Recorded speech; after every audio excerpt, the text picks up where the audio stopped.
In a constantly evolving payment industry, Visa's view is to work with fintechs and to partner with fintechs that are constantly challenging for not only financial inclusion, but are driving new innovative models, from buy now, pay later, to tap to pay, to fintechs that are working with new generations of consumers. Philip, welcome. Thank you, James. This discussion. Thank you. Tell us about IP. IP is a Kenyan-based fintech in the digital payment space, regulated by the Central Bank of Kenya. And we are also a subsidiary, part of a larger Pan-African payment group known as eLipa. What's happening in the fintech space right now? Fintech is always exciting. There's always something happening. What's hot is contactless payments. Recently, the Central Bank of Kenya launched quick response code. Scan Ulipe is what they dubbed it as. And so I think we are moving towards a lot more aggregation, consolidation, and even partnership between competitors to be able to just democratize payments for the masses as much as possible. Looking at contactless payments, tap to phone looks like what is picking up right now. What has been the journey to launching tap to phone? The journey began around 2021. 2022 was part of our research and development, part of the technical integrations we were doing, market research, a lot of scoping also with regards to best product fit, because with tap to pay, obviously, we are working with phones where the merchant doesn't need a PTQ, and that's wonderful, it's amazing. And so the whole idea was, which phones then are available in this market? Who are the original equipment manufacturers who are positioning for this market? Mm-hmm. And if not, then how can we leverage maybe Visa's goodwill to be able to ensure that this market has... Looking at the consumer, of course it's an ecosystem play where the merchants need to do something. Yes. The consumer also needs to do something, especially their behavior and what technology they have access to. What value can the market expect to see from this solution? The central bank statistics over the last 10 years have shown that card usage has actually gone up 8-fold. And that shows that there's a lot more appetite from the retail market. And it's amazing that over these 10 years that I've just mentioned, there has also been digitization of card credentials. So that means that now cards are no longer plastic. You can actually have your card on wearable tech. You can have your card on your phone and use that, as a way to pay, and suddenly your bank account is in your phone. Paperless transactions, again, I think is something which is amazing. Yeah. And this is what the tap to phone proposition brings to the market. What can we then expect to see in the future as the ecosystem expands? I think we're going to see cards becoming more ubiquitous. Merchants will be able to, pick payment directly from myself, and I see that as being the way of the future. There's no going back. Really exciting times coming up for the consumers and the ecosystem. Yes. Thank you so much, Philip.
this is done. Yes. Yeah. Yeah. Great. So 16 months. Yeah. So.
Welcome to the Visa Innovation Virtual Tour Experience. My name is Olivia Etienne.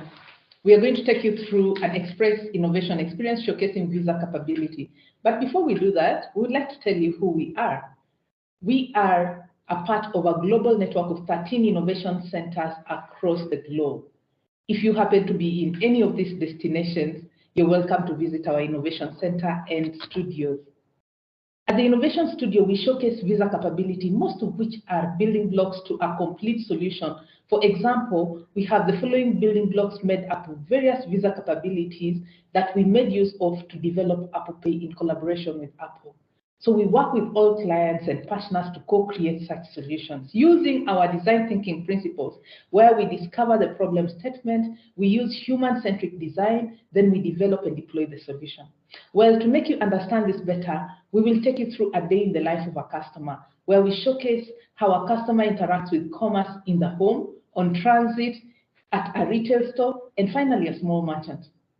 Welcome to our African connected home. The home has become a key frontier for commerce. I will first show you how I'll sign up for banking and commerce services completely and digitally from the comfort of my home using this smartphone. As you can see, I am on Instagram, and I've been told by my friends that this app will enable me to make payments from the comfort of the home. So I'll go on ahead and download it. As I download this app, I see that I'll be able to be given Visa credentials. All I need to do is put my name. I'll also take my selfie just for registration. This will enable me to enable biometric payments. Next, I'll scan the government ID. In Kenya today, we have IPRS, so information is being fetched from IPRS. All I need to do is validate this information. And just like that, the Credit Reference Bureau has been checked, and many other validations that will have been done by the financial institution. Kenya Finals.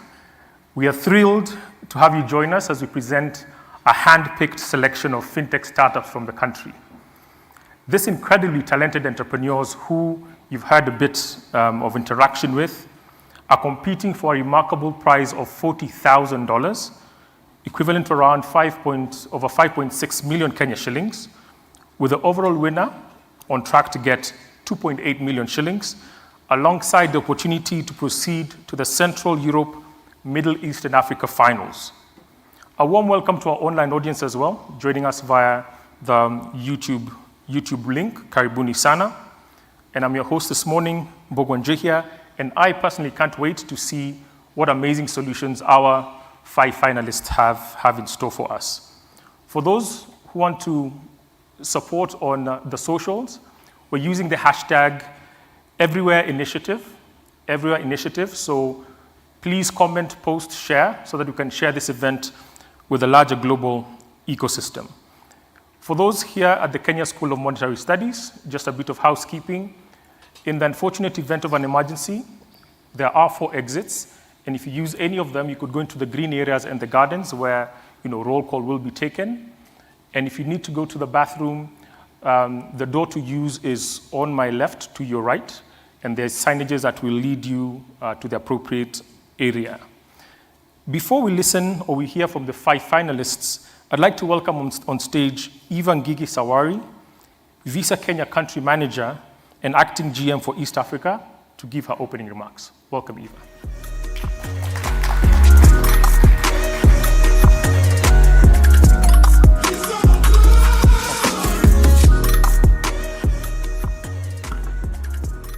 Ambassador Meg Whitman, the US Ambassador, Michael Leganza, Director of Payments at the Central Bank. We are also quite lucky to have a representative from the ICT Ministry, Sitoyo, M-Pesa Africa CEO, Jamie Lawden, the CEO DTB, our guests, the finalists, good morning. Thank you very much for braving the cold and being with us here this morning. It's really an exciting day for us. Quite excited to be representing what we stand for as Visa, building a payment network for everyone, everywhere, by supporting the startup community. If you think about it, Visa was a fast fintech, and it is only natural that we're supporting fintechs build payment and commerce solutions for the future. It has not been easy to select the best 5 out of 200, and honestly, we got such brilliant applications. And the commitment that we've made is for, in addition to the 5, we're going to support every of the applicants through mentorship, through community support, to make sure that their dream, sees light of day.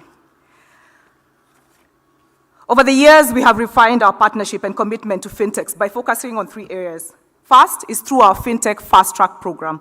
And the reason behind, or the idea behind this, is to speed up the process of integrating with Visa for nimble and agile startups.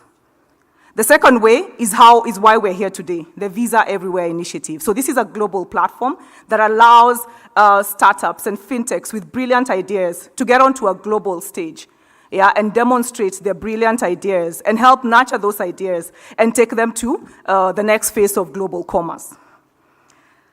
Since its launch in 2015, the Visa Everywhere initiative has helped 12,000 startups from across 100 countries to collectively raise more than $16 billion in funding. Last year, Nigeria's Thrive Agric took home the global grand prize, winning $120,000 in the process. And we're hoping this year the winner comes from Kenya. At least that will make me very proud. Our third FinTech program is something that was announced a few weeks ago by Executive Chairman Al Kelly, and it looks to further support strong fintech ecosystems across the continent. This is the Visa Africa Accelerator Program. The program will help enable Africa's expanding startup community through expertise, connections, technology, and investment. It will enable 40 startups each year to accelerate and grow through a 3-month intensive learning program focused on business growth and mentoring. Following the program completion, we intend to support their growth with capital investment in selecting participating businesses while accelerating their commercial launch through Visa technology and capabilities. So fintech startups can apply to be part of the program through 2 application phases each year, starting this month, and we'll share additional details in the days to come. So ladies and gentlemen, I don't want to take a lot of time. It's not about the speeches today. It's about the 5 finalists. But let me spend 2 minutes as I close to talk about what's in store for the winner from today's finals. First, there is the validation from a global and trusted brand like Visa. Second is the global exposure. The winner from this final goes directly to our regional finals, featuring fintechs from other regions across Central Europe, Middle East, and Africa. The winner from that regional finals will then proceed to the global finals, which is where what I mentioned was won by the Nigerian startups. Go Kenyans. The third incentive for winning today is the access to Visa's network of networks, with ample opportunities for partnerships within existing Visa partners and clients available. We are glad to be sponsored, to be working in partnership with KCB and Loop, which is a subsidiary of NCBA. And of course, there's a monetary prize, which comes with no strings attached. We're not asking for equity. This is truly an appreciation of your participation and the brilliant idea that you've put forward. The VI Kenya boasts a total of $40,000 in prize money across various categories. The overall winner will receive $20,000, while an additional $10,000 will be awarded to the audience favorite. So I hope your QR scanner is working, because we have an opportunity to vote for the audience favorite. Then another $10,000 will go to the Impact Prize winner, which recognizes the organization whose solution has a positive social impact on the community it operates in. Finally, all 5 finalists here will get an opportunity to pitch their solutions to the final selection committee in the inaugural cohort of the Visa Africa FinTech Accelerator program. Ladies and gentlemen, it takes strong partnerships across each area of the ecosystem to deliver new user experiences, which is why Visa is committed to continuing to champion the fintech community around the globe through investment, partnership, and key business opportunities. Whether we're changing how people invest, manage money, receive loans, send real-time payments to friends, family, fintechs are transforming the global payments ecosystem at a rapid pace. And Visa is proud to be part of this transformation. Congratulations once again to the finalists, and we look forward to your pitches later. Thank you.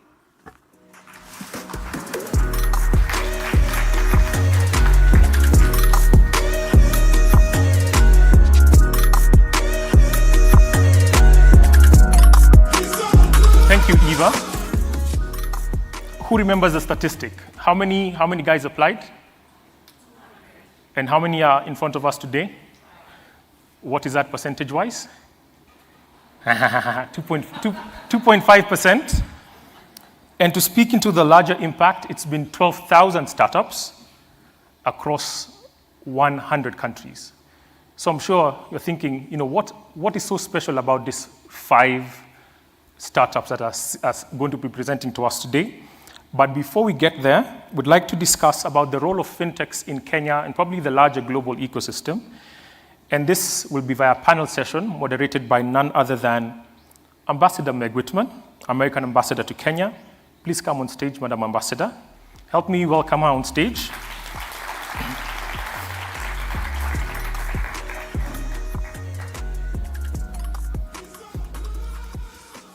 She will be joined by 4 panelists who I will also request to make their way on stage. First up will be Michael Iganza, the Director, Banking and Payment Services, Central Bank of Kenya.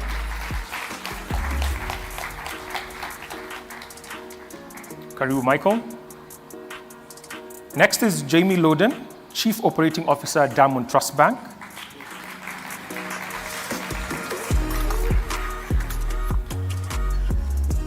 Welcome, Jamie. Next is Jimmy Mwangondi, Chief Product Officer, Loop Digital Financial Services. Loop are, of course, one of the sponsors for this year's edition. You can check out their setup at the back. And last and final, not least, I'll call him an ecosystem veteran and also happy to call him friend, Philip Nyamwaya, co-founder, Managing Director, iPay. And iPay is an end-to-end payment processing and billing service provider. Karibu, Philip. And over to you, Madam Ambassador. Great. Well, thank you very much. Thank you very much to the panelists. Thank you to Eva. Eva, stand up, because I want everyone to know that if you're a woman in tech, you need to wear pink and sneakers. Thank you very much for putting this on. We really appreciate it. So we have about 20 minutes this morning, and I know you want to hear most from the panelists, but Eva asked me just to give a little perspective on what we have learned in Silicon Valley, where I spent the vast majority of my career, around what makes Silicon Valley special and the role that fintechs play. And I think most people who have studied Silicon Valley will tell you there's 3 ingredients. First is great universities who turn out fantastic engineers. Second is a grandfather or 2 company, maybe a grandmother company, that is a well-established tech company that can seed talent to all systems stable, but also let innovation flow. And I will tell you that we bought PayPal and they were a month from bankruptcy. So I often ask whether we should have let them go bankrupt, but that would have been a problem. So anyway, so that regulation was, I think, something quite interesting. And then lastly is, securing funding. This is the magic of what I think Silicon Savannah can become, which is an ecosystem of venture capital, of startups, of big companies who can seed talent to create, really, I think, a very, very powerful ecosystem. And you should know, I mean, there's been so many countries around the world, so many cities around the world who have tried to create Silicon Valley. I would say you are in the top 3 or 4 in terms of liftoff for something that can rival Silicon Valley. So congratulations for that. Okay, Michael, we're going to start with you. As you know, regulators can neither control nor predict what innovation is going to look like. So how do you approach regulation of this space? We were talking in the green room. Sometimes you have to say no to founders. Sometimes you have to say no, and that hurts you. But tell me a little bit about the philosophy of the Central Bank of Kenya around regulation. So thank you, Ambassador Meg, for the question. I think from a central bank perspective, we see ourselves as facilitators for fintechs and how the fintech ecosystem in this country evolves. And we play that role by licensing various players in the fintechs. You have the payment service providers, digital credit providers, money remittance providers, but I'm sure also other regulators play different parts in licensing some fintechs. I think from the context of the central bank, our philosophy in terms of how we enable and how we support the fintech ecosystem is that every time we assess a fintech, we ask ourselves, how is it playing towards market development? What are the kind of innovations are they bringing into play? And market development is very key because we always want to be able to see and support, the growth of innovation in this particular country. But even as we assess that innovation, we have to ask ourselves, is it safe and secure? But also, how is that innovation sustainable and how is it scalable? And that becomes a very, very fundamental question. But I think from a bigger macro perspective, we try and do this by, enabling the legal and regulatory framework to make sure that it is friendly and it is supportive in terms of ensuring that fintech startups and people that are able to play in this space are able to do so without much friction. I think the other key thing that is very, very important as regulators, and this is where most people don't like us, is we want to ensure that there's market discipline. Yeah? And market discipline is about making sure that just everybody knows the rules and plays by the rules. And we believe strongly that if everybody plays by the rules, then we are able to create a level playing field that allows, innovation to scale, and that allows, it's kind of some form of natural evolution. The best culture change, but we've also, as an institution, invested in, upskilling ourselves.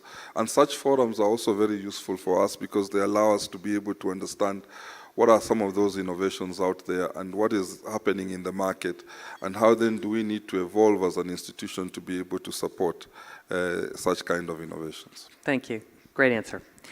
Jamie from Diamond Trust. Fintechs rely on lots of partnerships within an ecosystem. And what role can a bank like DTB play in helping build the fintech ecosystem? Thank you, Madam Ambassador. It's a great question. When I think about it, I think really there's probably four aspects that I think are worth emphasizing. I think the bank has the opportunity to be the connecting partner in that ecosystem. So connecting the fintech, obviously with the bank itself, but more importantly, with the regulator and other sort of schemes within the environment. So card schemes obviously being particularly pertinent in this conversation. And what we're really talking about is the bank becomes the facilitator for embedded financial services. But what does that mean in practice? And I think the answer is the bank is the trust broker. So the bank is the one that has the ability to help explain some of those complex regulatory requirements. Banks have spent decades learning painfully regulatory lessons, and the financial system as well, to be fair, 2008 and other incidences indicate that regulation is evolving, and banks have built up years of institutional knowledge about how to practically implement that. So we're the ones who can then leverage that experience and in some cases leverage the systems we have to assist those fintechs in navigating that landscape. Certainly the fintechs that we've engaged with, I don't think there's any of them who are rushing to build their own AML system. I mean, that's just not something a fintech wants to do. So I think those are sort of two of the aspects. And I think the other part is certainly from a Diamond.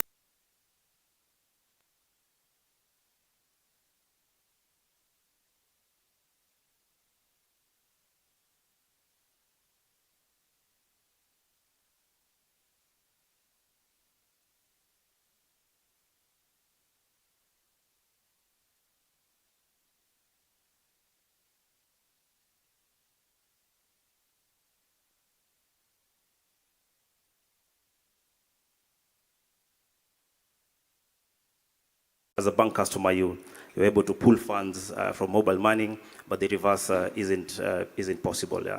So being able to provide this experience to customers is something that we are really chasing. Yeah. And for today, why should fintechs want to work with us? Yeah. So we've positioned Loop DFS as the fintech of fintechs, and not just fintechs, agtechs, edtechs, edutechs. Technology, banking as a service, from deposits to investments and borrow, as well as discovery of merchants and product. Yeah. And this is accessible through an API and many apps. But philosophically, what distinguishes us as the partner of choice? Yeah. So we are truly Pan-African, and we are playing by platform governance rules. and then with banking heritage and governance. Yeah. So we are all about growth, specifically for and through enduring partnerships. Thank you. How long have you had an open API platform? So we've launched the platform in January of this year. So I was saying that the last 10 years have been digital banking and digital credit, but now the platform play, we started our journey in January. And is it gaining traction among developers? Definitely, yeah. That's great. Yep. Congratulations on that. Okay, I'm conscious of time. Philip, nice to see you. Thank you for joining us. I think iPay can be considered one of the most successful fintechs in the country. And so share with us your journey and what it's been like and maybe what you think the future holds for fintechs in Kenya.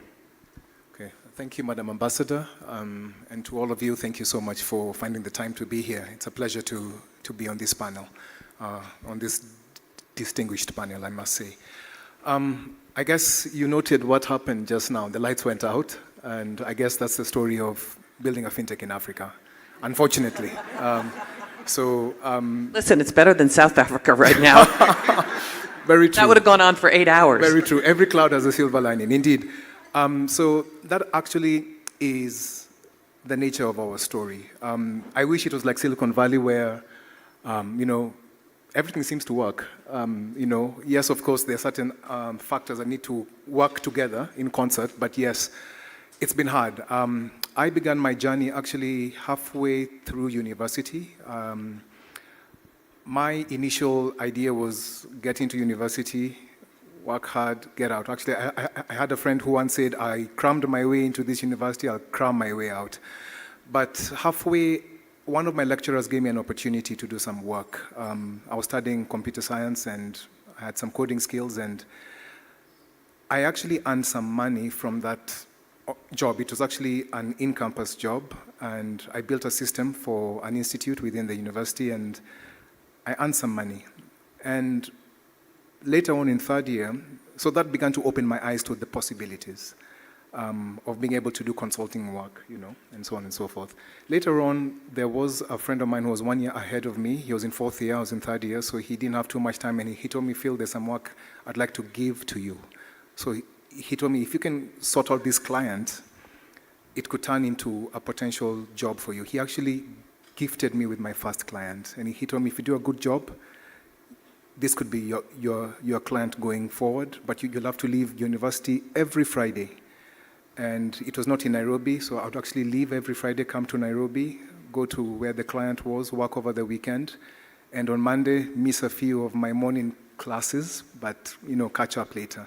And that just opened my eyes to the possibilities of being able to make money without having to wear a tie. That's how I looked at it, without having to have a formal job. No offense to Jamie. Yes. So what happened is that it's, I think, a series of serendipitous events, and I think one of them was just the third president who came into power. It was around that time, Mwai Kibaki. And I think they said about Kenyans that, you know what, if we were seen as the most optimistic people at that time. And I think they said that we could even have put a man on the moon. And that's exactly what made me, after 6 months, I got a job. I worked for about 6 months. I got very bored. I was a systems administrator, but I moved into entrepreneurship with a friend of mine. So we partnered, began a small company, not iPay. It was a small IT firm, and moved on. With the advent of M-Pesa, we began to ask ourselves, what can we do with this technology? So we were thinking of M-Pesa 2.0 then, when M-Pesa started. And we wanted to now take that technology and make it work. But there were so many problems. There were no APIs. You've talked of APIs, Jimmy. There was nothing. We had to build everything, and I think that is credit to an excellent university system where you're taught to be a problem solver. And I think that's, so taking those skills and making use of them, solving a problem, I think, as Michael has said. So we found a problem, we built an answer for it, and I think the rest essentially is history, so to speak, in a nutshell. It's an extraordinary journey. Thank you. Yeah, it's really. And are you Pan-Africa? Yes, we're currently in about 10 African countries right now. We are iPay in this market, but in the rest of Africa, we are branded as eLipa. Okay. And 1 minute on lessons learned from expanding beyond your home country. Blood, sweat, and tears. I think the issue is that Africa is a continent, but Africa is not a country, and I think that's the fact of the matter. So many different regulatory hurdles, infrastructural hurdles, cultural hurdles. I think Kenya is at the forefront of the fintech industry. The rest of Africa in fits and starts, and I think the challenge is trying to unify and to commodify fintech and make it something that is ubiquitous. I think that's the challenge. That's where we are. And the lack of regulatory coherence or coherence in the regulatory policy environment, I think that's something that we have faced.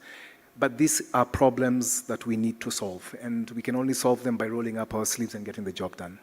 Yeah. I do think there's a tremendous opportunity for the East African community and, frankly, the continent to harmonize regulations, to harmonize a bit so it's much easier to trade. I mean, it's not just fintech, by the way. It's even moving people between countries is more challenging than it should be, and the power of 500 million individuals in East Africa, I think, is something that the country and the community needs to take advantage of.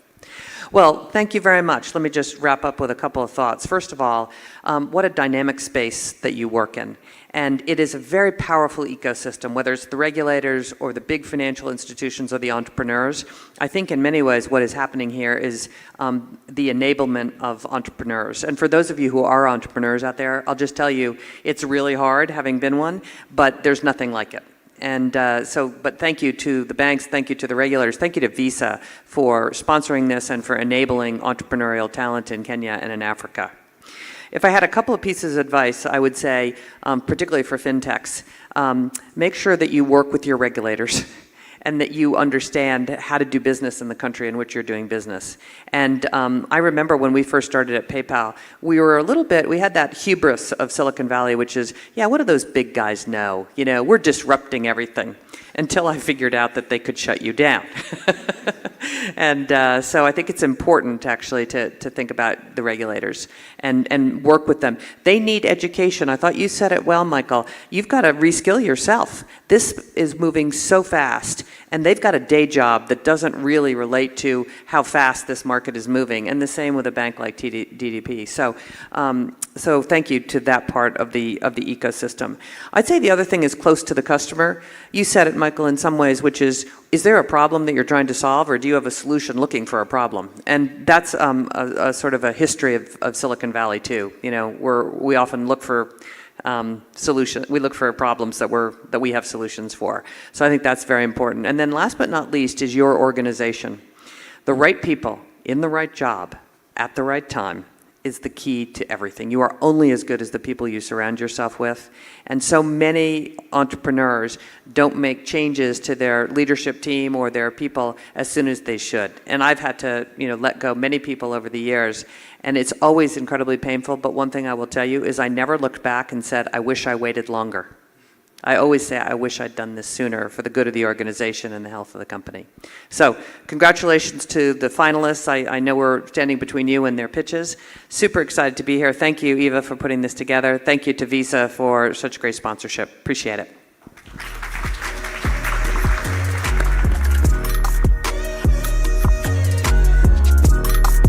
Thank you, Madam Ambassador.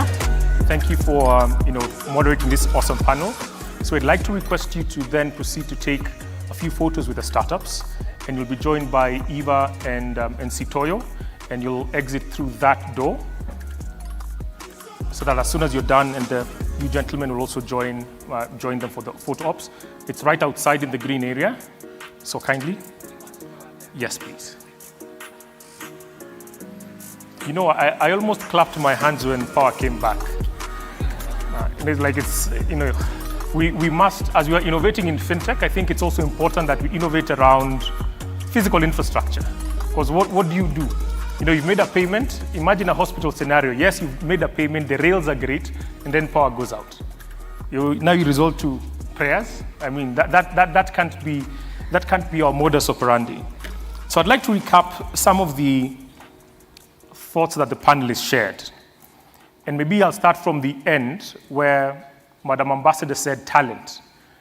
It is, for those who are in the sector, understand the critical place of talent in building out fintech solutions and the sort of risk that is presented by them. And she said, to paraphrase it, there may be different people needed for the different journeys or stages of your fintech startup, and you should never be afraid when your gut tells you to move, you move. And of course, there's a dotted line to all the risk factors around having rails that can move money either quickly in or out. Michael Leganza pointed to a key thing we start seeing nowadays, especially since with digital transformation, the barriers to entry are getting lower and lower. Visa has opened up a plethora of APIs that allow literally anyone to build for any conceivable market. And sometimes, and there's a good friend of mine in the room called Robert. He runs a business called Abujani. He said, one, there's no free hunch, and two, you must always rely on research before you build. Some of us build for ourselves, and yes, there could be 10 million people like me, but it doesn't necessarily mean that those 10 million people are willing to pay for what I've got. So do you have an answer looking for a problem, or have you figured out a problem, and are you looking now to build a solution for it? In terms of regulation, we like to point to the central bank and say, these slothful people. But for them, Michael again said, they have to look at market discipline so that they can then create a level playing field. Without a level playing field, then again, that means chaos in the market. Jamie pointed at the changing roles in the banking sector, where now banks are mediators of trust. We already, as consumers, most of us already trust banks, so it is only logical or feels just right for them to then mediate that and say, even anything new that is coming into the market, can we help chaperone that relationship? Can we help mediate and say, you know what, you should trust any one of the 5 startups presenting to us today. Philip gave us the entrepreneur's perspective, and he said for him, it was a gig that opened up his eyes to the possibilities.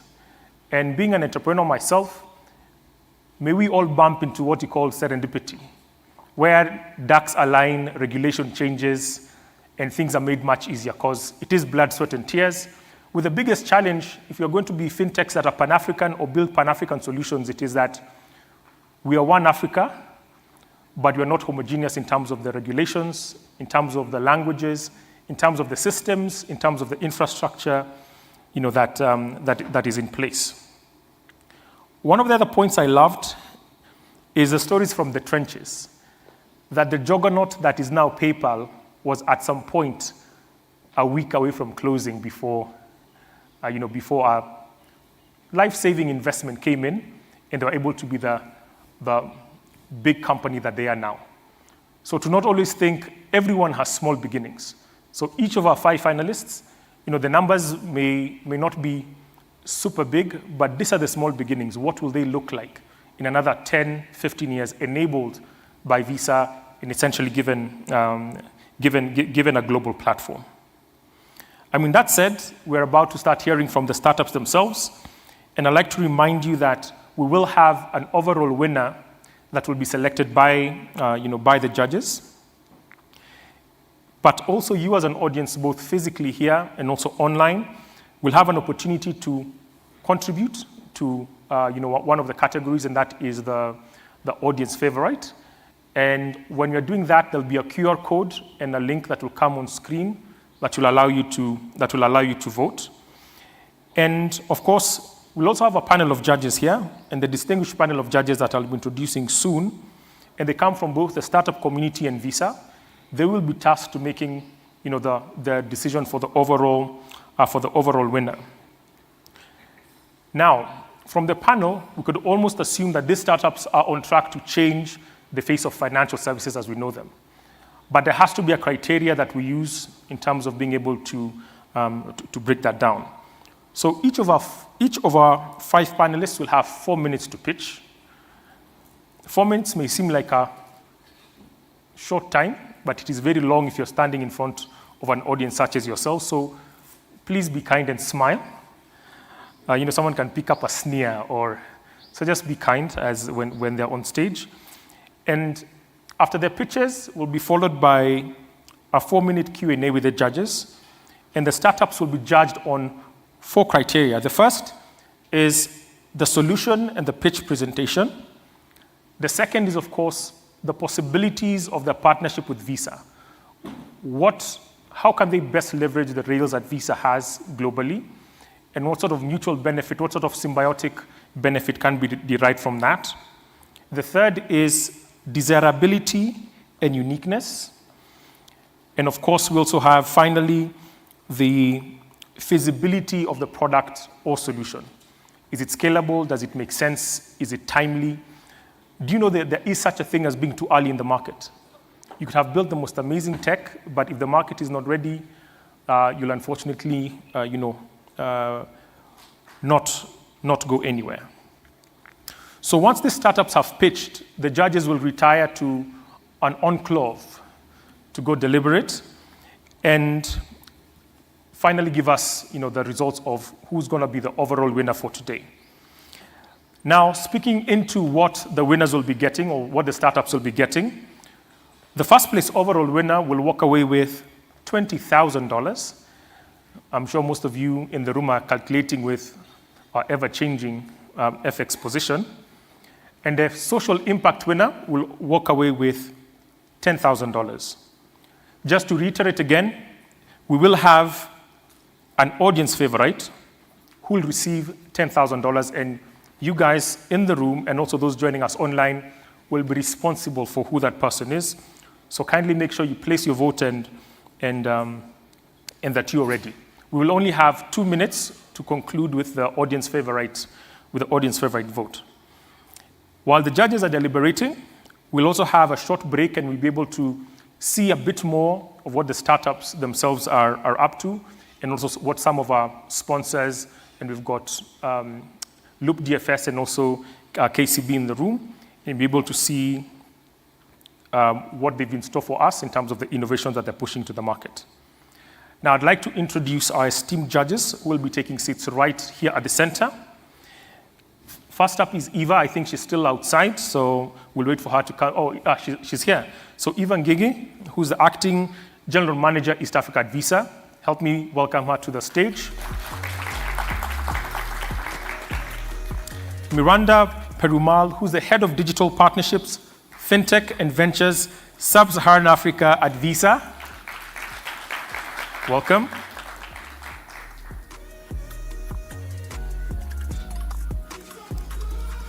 Nita Omanga, Director, Payment Services, Central Bank of Kenya.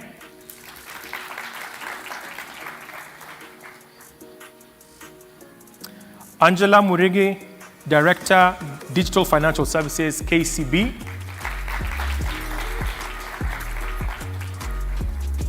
And finally, Jimmy Mwagondi, Chief Product Officer, Loop Digital Financial Services. So remember, the startups have 4 minutes of pitch time, 4 minutes of Q&A. Please be kind and appreciate them, and let's get started on the pitches. First up, welcome Radhika Bachu of Dovu, the embedded wealth management platform for Africa. Welcome.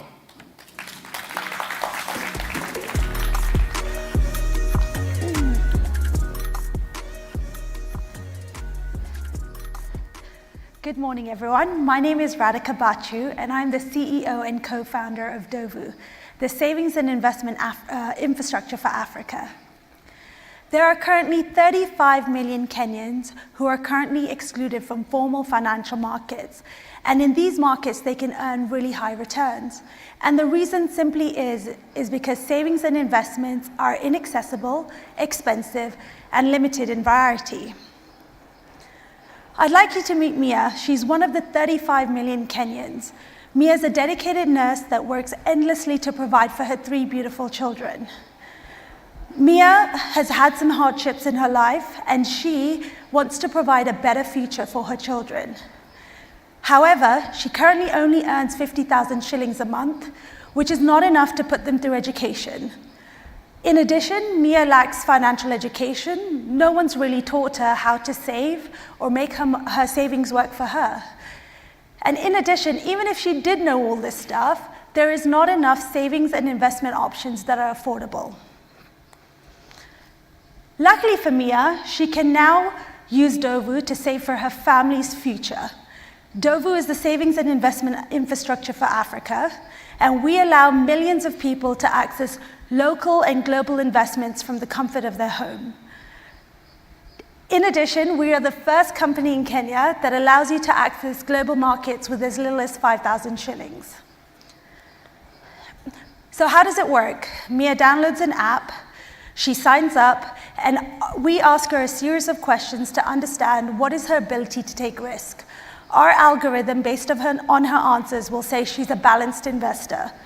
And then we recommend the Government of Kenya infrastructure bond. So she decides that she's going to start saving 5,000 shillings a month. She picks a payment option, and there you have it. She's now saving for her children's education. Within 16 months, we've acquired 35,000 users and processed 610 million shillings.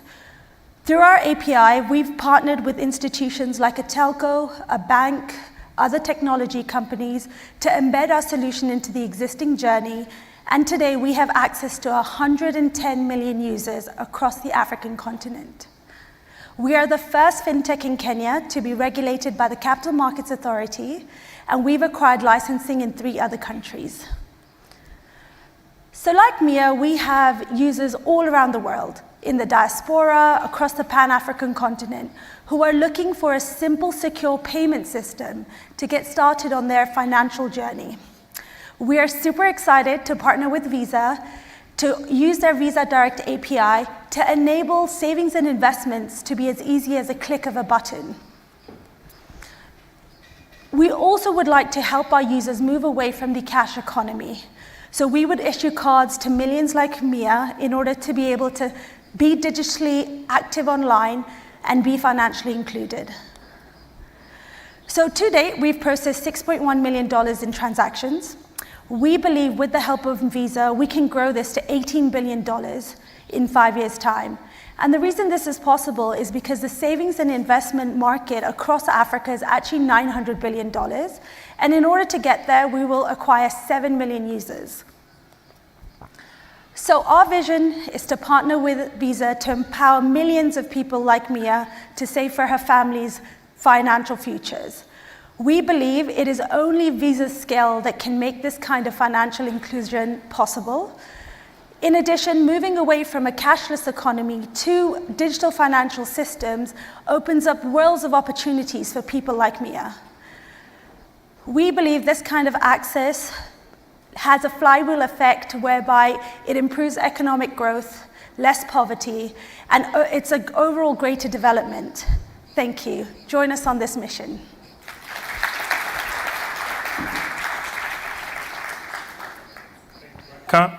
Thank you, Rajka. Now over to the judges for Q&A, 4 minutes. Radhika, if I could go first. Thank you for that brilliant presentation, and congratulations for what you're doing and what you've been able to achieve.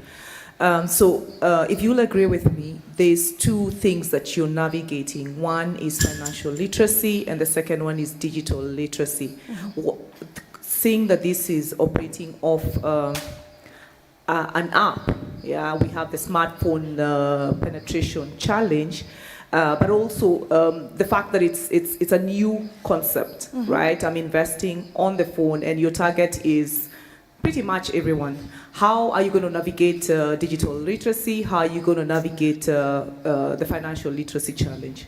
Great question. So I think financial literacy is something that we need partners to support us with. So we can't do that on our own. And the way we're currently doing that is actually by financial literacy drives, doing on-the-ground events, and making the solution as simple as possible.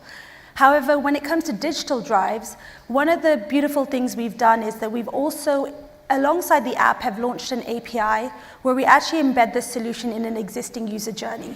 So we've partnered with a telco to actually offer a USSD version of our solution, again, keeping the product very simple. What we found is that if you give people too many choices, there's a brain freeze, and actually you have to meet the end user where they are. So we are looking at different ways of tackling both financial literacy and digital adoption. Thanks, Radhika. I think that the Dovu solution is really cool, so congratulations. Thank you. And great pitch. I have a question for you around scalability. So if you think about Pan-African markets and some of the economic situations that we fail and just, or face rather, sorry, and some of the, financial challenges that consumers that you would target face, how do you think about savings and investments for people who don't really have a disposable income? Yeah, great question. So when we first started, we were mainly targeting middle income and high net worth individuals. But we realized that actually in Africa, 65% are actually mass market, and they don't have access to solutions. So that's what led us to actually build the API. And via the API, instead of the minimum of 5,000 shillings, we're now offering access as little as 200 shillings, which is $2 across the spectrum. And of course, from a business perspective, you would say, how does that make sense? How does micro savings lead you to the revenue that you need? But instead, because we're now embedding the solution, there's less customer acquisition cost. And actually, because the end user trusts the already existing brand, so like an Uber, they're willing to save using that solution. And I think that was the key that we wanted to solve for, and we finally nailed it, as we've seen significant uptake. So we've launched with a partner called Kiosk. They manage FMCG products to Dukas, and within 2 weeks, we've seen 202 Dukas sign up. And they don't have financial literacy, but the minimums are super small, and the idea is to get them started, and then eventually we'll graduate them to investments.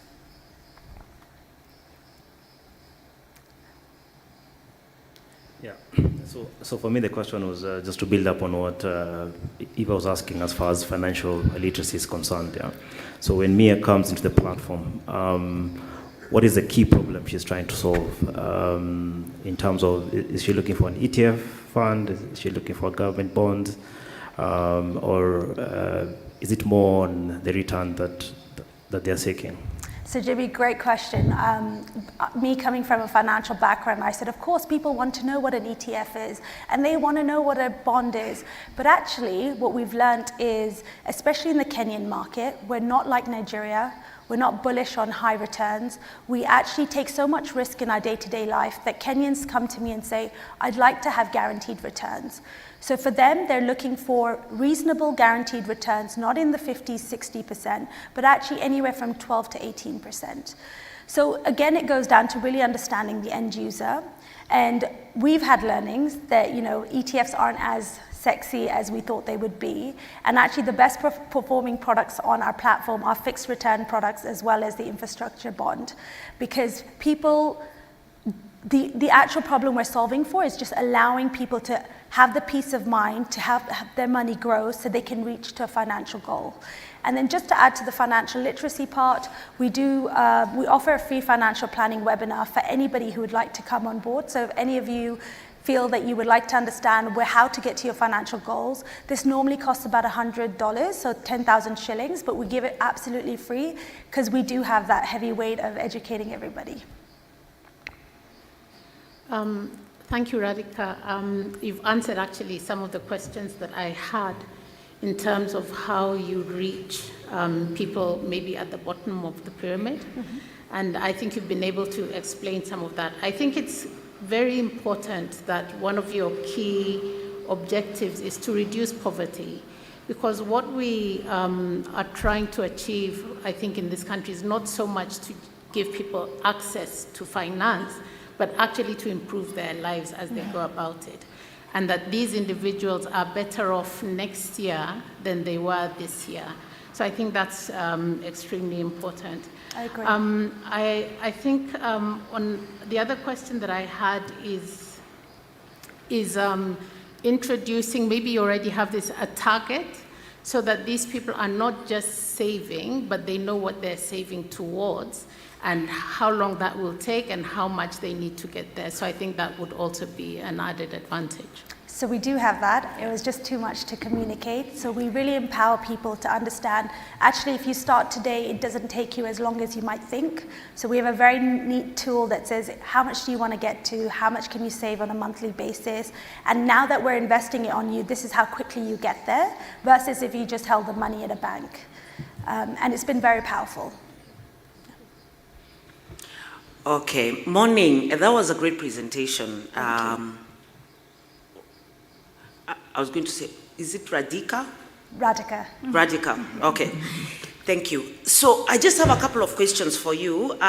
First, how are you ensuring security for the platform? While you were explaining, I actually tried to join.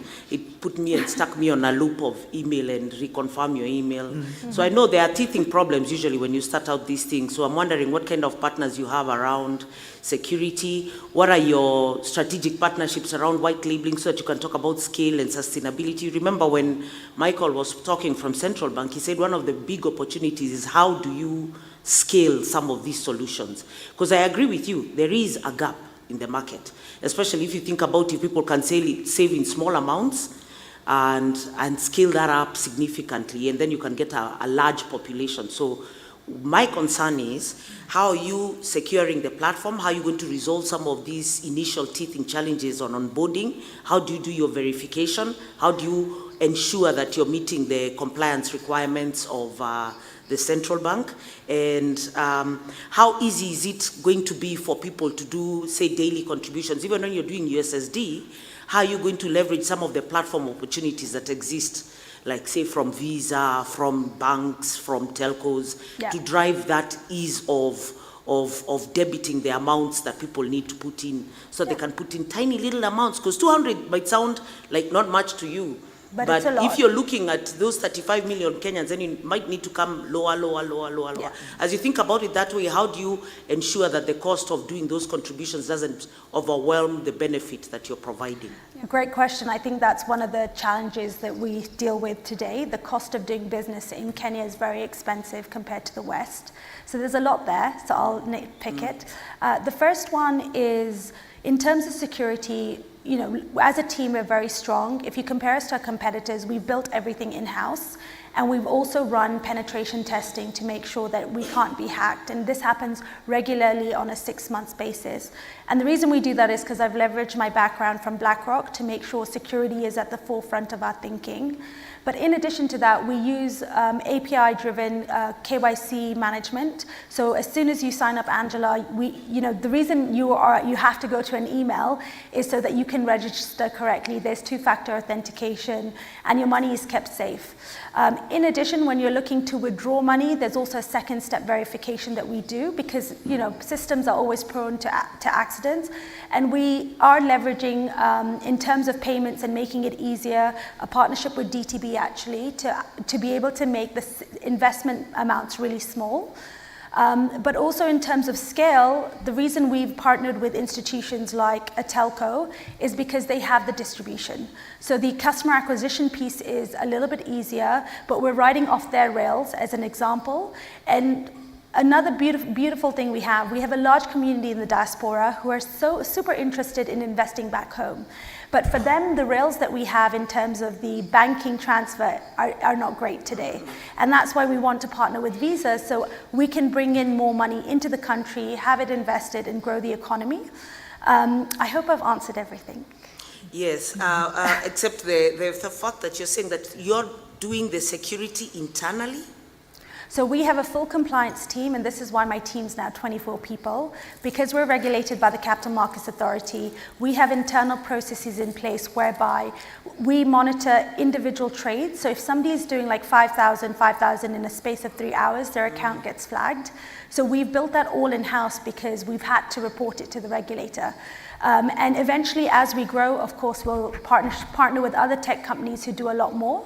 It's a question of chicken and egg, cost versus security, but we've today done significant testing reporting, and it goes to show, because partners are actually using us, that they've done their due diligence on our security systems that we have in place. Okay, and then the reason for me this is critical is because if you're going to take people's monies, of course, I'm assuming then if DTB is your partner, that's where so that is where then people can trust that that's where their money is sitting. Correct. So we use. I want to experiment with your apps. I want you to reassure me that it is safe. It is, yeah. So we use the industry standard custodian model. So we have 3 custodian parties. We wanted to reduce counterparty risk. As you know, custodians have gone under before in this market. So what we do is we divvy up our partnership in terms of the amount of flow that it goes, and our risk compliance team also regulates those risk custodians on a regular basis through a framework which basically is, do they have right governance? Are they having internal challenges? What do their Solvency II look like? Which is, how much liquid cash do they have? And then also, are they doing what they're saying on the tin? So we do have, and again, all of this was leveraged from BlackRock, so making sure our partners are doing what they say on the tin. Great, thank you. Thank you so much.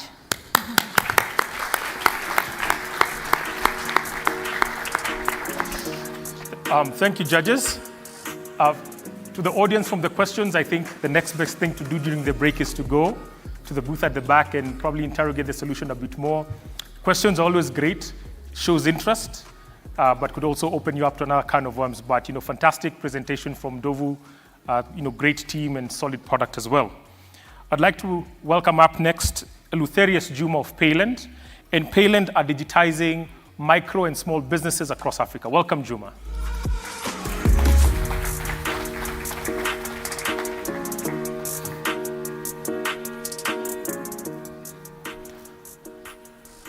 Morning, everyone. My name is Eleutherius Juma. I am the CEO and co-founder of Payland Africa. Payland is a fintech company with an aim of promoting financial inclusion through the digitization of micro and small businesses. To help you understand what we do, I'll introduce you to John. John is one of the merchants that served me and my family while growing up. And from time to time, we'd take goods on credit from John and pay back after a week or a month's time. I regularly visit my neighborhood, my childhood neighborhood. And what I realized over the years is that John's shop has been unstable over all these years.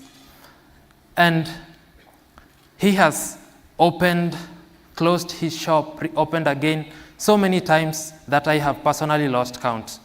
And the reason why John's shop has been unstable for all these years is because John lacked a proper way of recording his business's operations.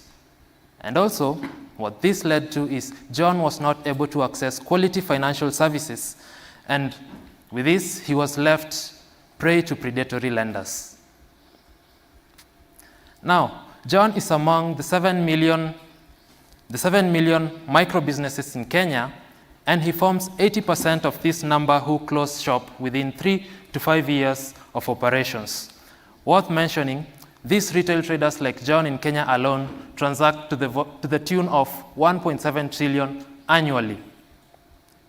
Now, taking a step back into the basics, we realize that what John really needs is a digital footprint for his business. And Payland, we are on track providing this through proper KYC collection, accurate analysis of financial records, and digitization of the inventory that John uses in his business on a day-to-day basis.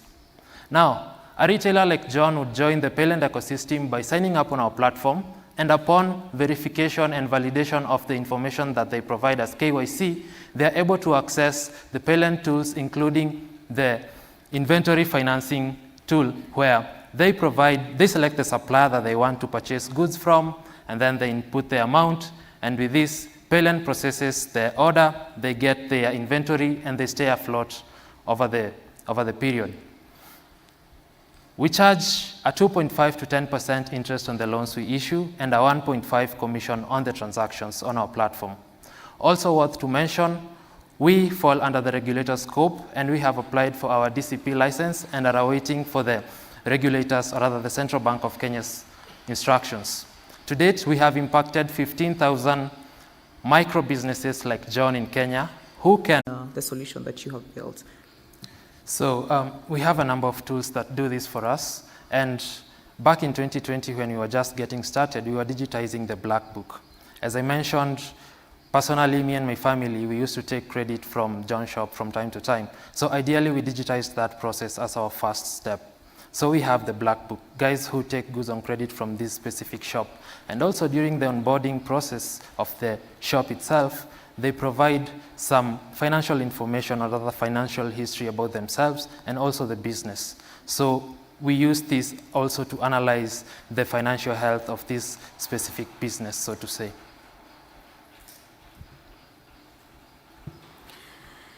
Thank you so much. That was a great pitch. Well done. And congratulations on being a finalist. One question from me is, your focus is on digitizing the merchant segment in Kenya and across the continent, right? How are you thinking about the consumers and how they pay and the impact of that being prominently cash at the moment? So we have a consumer-facing side of the whole ecosystem, where we have currently 50,000 who have signed up and already using the app. So ideally, we also do utility-based for these end consumers. So if you think about it, we are adding more sales for the SMEs that we are digitizing, the micro status. So if Miranda wants to probably buy bread and milk from her local kiosk and she doesn't have the money, then you can use Payland, transact with your local shop. Based on our understanding of you, we are able to pay for you whatever commodity you want to take, and then you'll pay us back later. Just to follow up, sorry. How do you get cash into that ecosystem? Pardon? How do you get cash into your Payland consumer ecosystem? So in terms cash for lending or? Yeah, so if a consumer gets paid their wage in cash, how do they get that cash onto a digital Payland ecosystem to pay at one of your merchants? So currently we'll disburse these funds to the probably mobile money wallet, and then they use the money to purchase, if it's restocking, if it's just purchasing the households from their local kiosks, that's how they get the money, the cash.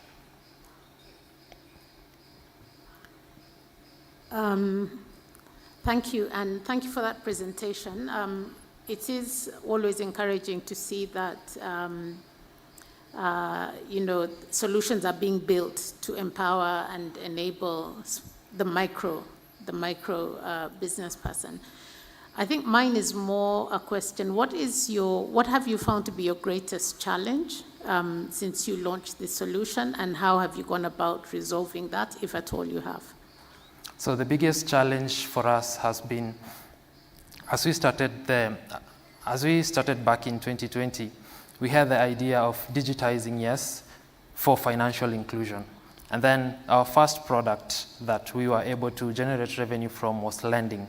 And from lending, what we realized is as a business, we need cash flow. We need cash flowing every month. And the businesses that we were dealing with, they'd promise, okay, I'll pay in 1 month's time, but at the end of the day, they end up paying after 3. So we do not have that cash flow, and that has been the biggest challenge. And we have remodeled our whole architecture from the system up, where we are looking now to plug in other financial institutions who are willing to lend through our platform, so that we don't lend off our balance sheet, but we have a lender who will support that part of the business. And have you managed to identify those partners? We have few that we are in discussions with, but we haven't closed one yet. Okay, thank you, and best of luck. Thank you. Thank you, judges. That's about it for the time. I think some solid stats right there. We have 50,000 customers, 15,000 merchants, and 50 million shillings having been transacted on the platform. If you draw, a line to project what that could look with the support of Visa, I think it looks really, really promising. Up next, I'd like to welcome Jeff Mkungusi of the Africa Blockchain Center, and they're connecting leading technologists, partners, and governments to curate and develop the blockchain system holistically. Welcome. Hello, everyone. I'm Jeff Mkungusi, and I serve as the CEO of the Africa Blockchain Center.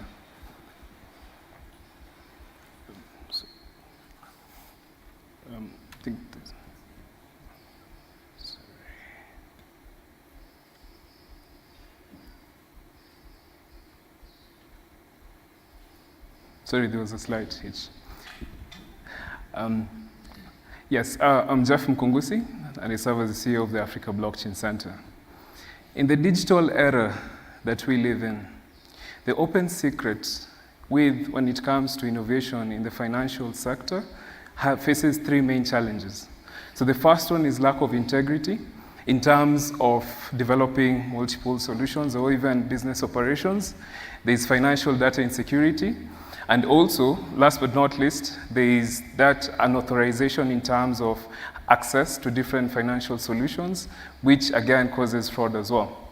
And we see this in the news every day, but the question is, why is it a problem? And why blockchain technology? Blockchain technology also has four main key attributes. The first one is immutability, meaning that if you store the data, you cannot change it, one. Two, security, due to protection of specific cryptography mechanisms.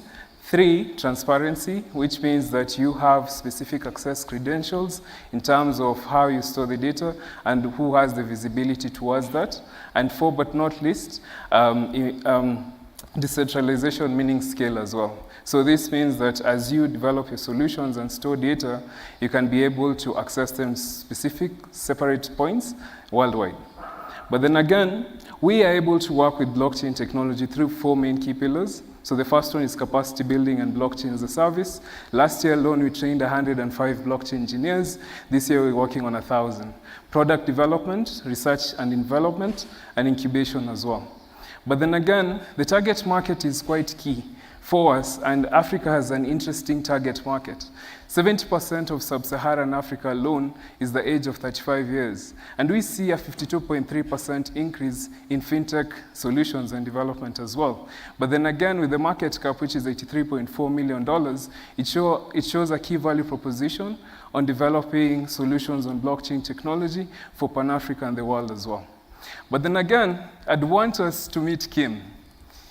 Kimani owns a Minimart, and through the Cryptip solution, which was built by the capacity trained within the Africa Blockchain Center, provides a secure and transparent way in which Kimani can receive microtransactions.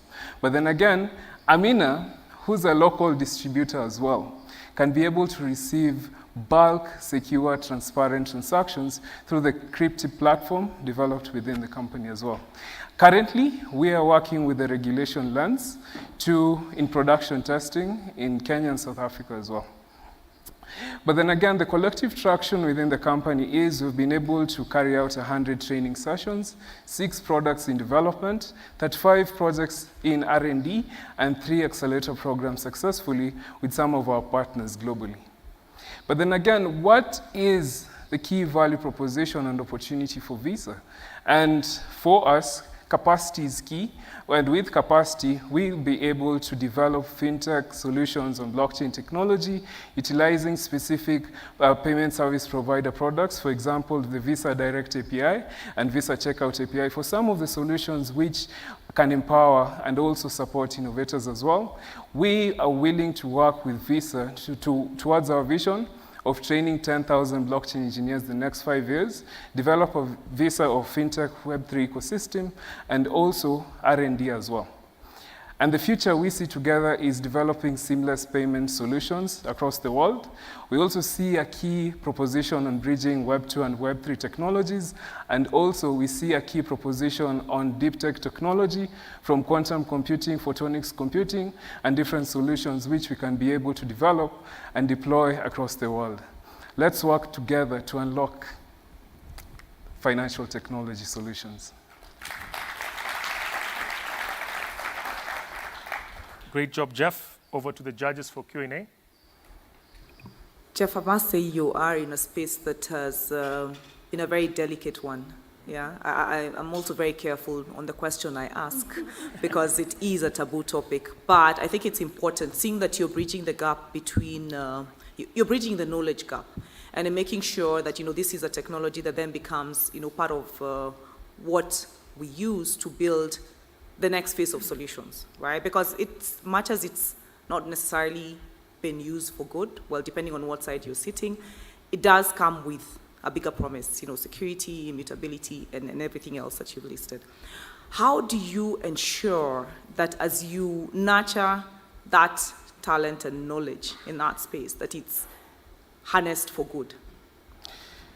I think the working with different engineers and training different engineers, even last year alone, the most unique thing that came out was people focus on training solutions engineering, but no one focuses on some minimal, maybe they focus on ethics, but for us, ethics is key as well, because with the technology also comes the capability of doing good or bad. Same thing as hacking as well. There's white hackers, gray hackers, and black hat hackers. But then again, what differentiates the three is the level of ethics, and that's key for us as we train. Thanks, Jeff. Simple question. Why blockchain? Well, that's an interesting question. Blockchain technology is, I'd say it's quite unique because it's just a record-keeping system, but the logic behind storing that data and the control that it gives you, and also how you can be able to connect your identity or your virtual identity to how you're able to access the data is just phenomenal. And for me, and us as a company, that is key for us as well. And I think with AI technology, which we have worked with as well, with IoT, our key advancement is to see an interoperable ecosystem between the three types of silo technologies and how we can be able to develop solutions that have powerful use cases in Africa. How are you going to get the regulators to support? Because so like Eva says, there is quite a negative connotation to it, especially in our part of the world in financial access. We are really not allowed to come anywhere near it. No, definitely. And that's what I mentioned as well in the presentation, that we're currently working with the regulator lens. And I believe that regulators are our friends in the technology. I believe that we can do massive good together than just working in silo as well.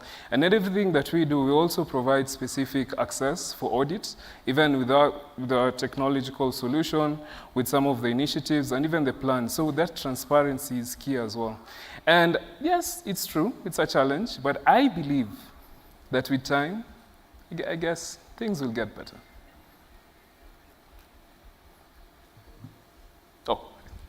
From the regulator, yeah, I want to really affirm what our director said earlier. We really are keen to learn, and this is a continuous learning journey. We are very keen to understand what's going on out in the industry, and maybe on that note, we will engage you just for the purposes of understanding a little bit more about this solution. And definitely, I believe that in terms of, we love learning, we'll never stop learning, but then again, working together and learning together is key for us, and please, let's have that conversation. What are some of the milestones that you're looking to sort of achieve in the next coming months? In the next coming months, of course, being able to finalize on the regulator lens in some of our applications, because this is just one application. We have self-sovereign identity, which is another application around identity and how you can protect yourself virtually. We have a track and trace solution, which we're working on as well. We have two key solutions, which has a learning platform connected with verification, where we can be able to provide that track record on some of the solutions that we develop as well. So at the end of the day, also with the incubation angle of the company, since we have incubated one company called Cripsense Digital Group, which focuses on digital asset management, OTC transactions, algorithms more so, and also bots. The key aspect is on how we can be able to create an ecosystem within a company, which in the next few months, and also how we can be able to create an aggregation point of different plug-in solutions that we're building, because Africa has the most amazing talent we've ever seen. Thank you, judges. Thank you. That's about it for that. Round of applause for Jeff. And I mean, blockchain, we're still dancing around this thing, and we keep looking at the other side of the coin. Well, you know, the upside is also very great. So between Michael and Nita, I think we're among friends. So about that sandbox, dotted line, Visa Innovation Studio, Nairobi, would be a great place to start. I'm now excited to introduce to you Morgan Kablan of Leja, and they are the ultimate finance management app for small, micro, and medium-sized enterprises. Welcome.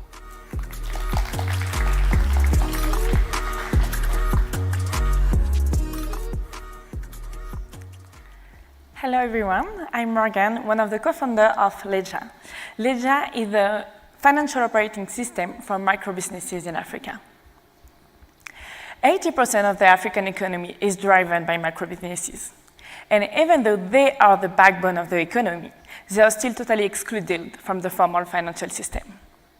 Those businesses usually use cash and costly peer-to-peer payment solutions to conduct all their business transactions, and only pen and paper to keep track of everything. And this lack of clean financial history not only makes it very difficult for them to manage their business, but it also prevents them from any formal financial support because the system has no way to de-risk them. This is why we built Leja. Leja is a one-stop shop solution for those businesses to manage all their finances in one place. They can record, send, and receive payments at a low cost, and also access business financing to manage their day-to-day activity. So I would like to introduce you to Judy. Judy is a fish trader in cucumber market in Nairobi. She's been running her business in the past 5 years, and she's supporting her entire family through her activity. Before Leja, it was a headache for her to manage her business. All her personal and business transactions were totally mixed up in her personal mobile money wallet. She used to pay up to 4,000 Kenyan shillings a month on transaction fees. And worst of all, she was only able to get a 2,000 Kenyan shilling loans at a 40% interest rate. But now, thanks to Leja, she discovered she was making more than 100,000 Kenyan shillings in sales every month. She can save up to 90% on her transaction fees, and she was also able to get a 20,000 Kenyan shilling loans to support her business, which allowed her to increase her revenue by 50% and her children to go to school without any more interruption. So Leja has been built to serve any kind of businesses, no matter their size, their phone, or financial literacy. It's available both on USSD and Android, and it only required Judy to share some basic information on her business to register. As soon as she registered, we analyze her past transaction and give her a first overview of her incomes and expenses. And then she can just enjoy all the different functionalities, from bookkeeping, sending money at a low cost, and receive payment on her Leja wallet. And after only 3 months of using the app, she can access trade finance solutions provided by our financial partners. So we launched Leja 2 years ago, and we have more than 100,000 active users across the country.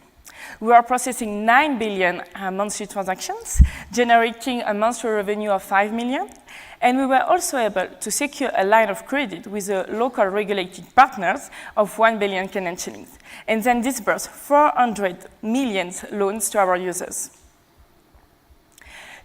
And this is only the beginning. And we believe by collaborating with Visa, we will unlock more value for more micro businesses in Kenya. This will be the opportunity for us to lower the cost of transactions and also provide more payment channels to our users. For example, Judy will be able for the first time to get a debit card and then pay her supplier more conveniently. It will be also an opportunity for us to aggregate much more data points and then feed our credit scoring and offer more affordable funding solutions to her. So at Leja, we want to build the financial infrastructure for micro businesses in Kenya and Africa. And we believe by consolidating all those business data, will allow banks, health insurance provider, any financial partners to access to this entire market, and then for the first time, provide them all the means they need to thrive. Thank you.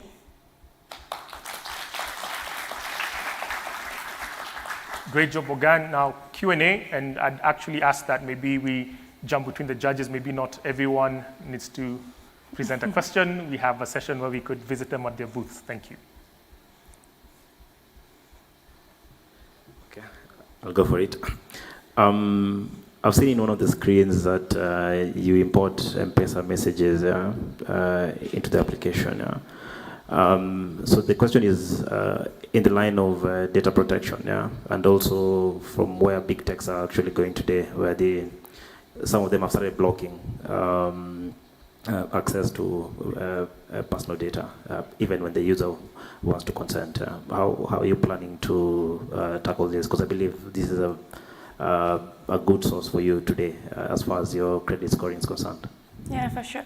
So first of all, we are regulated as a data processor and collectors for our users, and we have a very, very transparent onboarding process to our users. So we kind of explain them how we're going to use this data. And of course, they need to accept before we can scrap all those business data. Have you found that this default rate of about 3%, this is the total cost of risk that you're carrying, that 3% of them never pay back?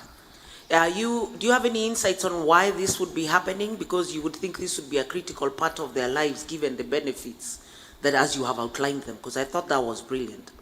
Yeah, sure. So basically, the first thing, we need to have at least 3 months of track record within the app. So this allows us to really understand those businesses just based on the data. So thanks to all those data that we are collecting, we are able to know what kind of businesses it is. And then we are providing only business financing.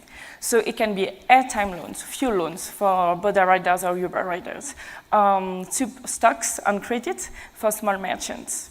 And so this default rate is really limited because, of course, we're also working with these different suppliers that are also our partners, so that also limits the risk. And usually our users, when they get a loan, they always pay back to get another one. And it's very short-term loans. This is why it's also limit the default rate. And what is the feedback, the insights they're giving back to you on what you could do to improve it? How long have you been running? So it's been 2 years now. Excellent. Yes. So the improvements that they have asked you for, what would those look like and how easy is it for you to execute them? From our users, it's increased the loan limits also a lot. Right now we are providing, so we have 2 types of loans. So 1 week, 1,000 Kenyan shillings airtime loans, mainly, yes, for taxi drivers, Uber drivers, and the limit for small merchant is 20,000 Kenyan shillings loans. And usually, so it's a 1 month loans, but they usually pay back, so 50% of our users pay back within 2 weeks. And because it's only working capital. So now we are working to kind of feed our credit scoring and also being able to provide much more bigger volume and value of loans. And you do go and list them at the credit reference bureaus when they default? With our partners, yes. Oh, good. All right, thank you. Sorry, go for it. Yeah. Just a quick question. You represent a minority as a female founder in Africa. What's your message? It's a great question. I think the first thing is go on the stage. I'm not usually the one being on the stage. And yes, I think we are usually very smart, but not talking a lot about what we're doing. So I think it's a message for everyone, all those women in the room, go on the stage. Mine is more of curiosity. The impact to some of these traders, have they increased their inventory capacity? Have they increased their profits? Have they improved their credit standing? Is it something that you track? So this is something that we are currently working on. So we have a lot of insight because we are on the ground and we're always talking to our users. So we know, for example, Judy, she really increased her revenue by 50%. And just to talk to her, for example, it's the same for her children. Now they go to school without stopping for a week because they were not able to pay the school fees. But right now, this is one of the things that we're working on, to really trying to gather data, impact data around that. Thank you very much, judges.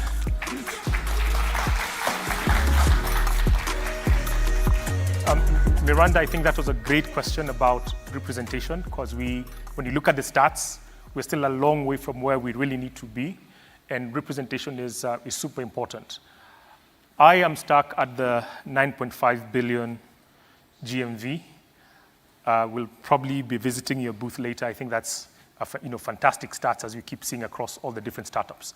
Finally, I'd like to introduce Nelson Aseka of iFluence, Africa's first AI-driven influencer marketing platform. Welcome.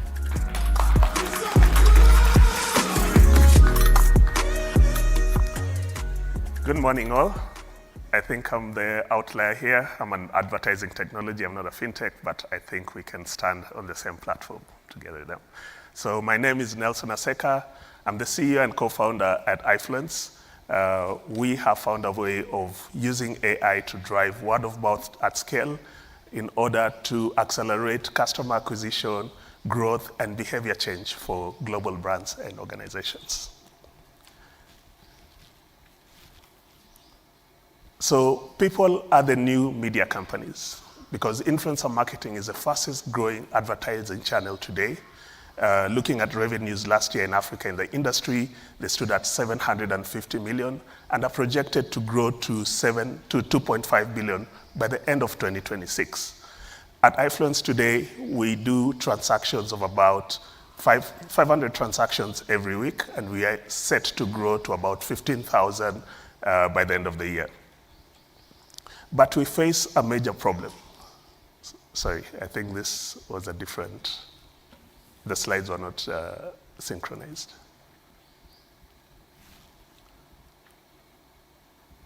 All right, I'll just speak over it. So, but we face a major problem in a sense that the payment space in Africa is heavily fragmented in terms of no one solution fits all. So for instance, at iFluence, we onboarded 13 payment providers to be able to pay influencers across the African market. And so that is a major problem to us. But coming to iFluence, how did we start? So believe it or not, the idea came from a bar. So I scaled a whiskey brand successfully in Kenya and Africa by figuring out that bartenders were the key influencers to the consumers. So I built iFluence to scale on this insight and bring it to global brands and organizations by using AI to identify voices and match them accurately to these brands. So, and in the past 3 years of operations, we've been trusted by premium customers across the globe, including the US government. We are currently working in 21 countries across Africa, Asia, and Europe. But along the course of our work, we've come across an interesting statistics that hundreds of thousands of youths in Africa are looking to get into the creator economy. But for instance, meet Jane. She wants to be a creator in Africa, and she faces challenges like other budding creators, in a way that she does not have access to the right tools and resources. She has problems finding customers. She has problems finding the right payment solution. And as a budding entrepreneur, she lacks financial literacy. So we decided to build a solution for this problem by starting Africa's first Creators Hub, where it's a platform that we help creators upskill to global standards, connect them to customers, and most importantly, grow these creators into sustainable businesses. So we envision in this exciting project to work with Visa as our anchor partner because we have highly aligned objectives. Look, for instance, on the Visa side, I think one of your global missions now is empower creator economy. You're looking to expand your customer base across Africa. You're also looking to strengthen your brand equity across the region. To scale this project, we are going to be working together with brands and as well as social media platforms. A few of whom we've spoken to and have expressed great interest in it. For instance, YouTube and TikTok have already signed up and are committed to the program. And we have a few customers such as Safaricom, MTN Group, and Diageo who also are committed there. So for us, Visa in this project will be our payment gateway through the Visa Direct platform, and also offer financial literacy masterclasses to the cohorts of creators that we're working with.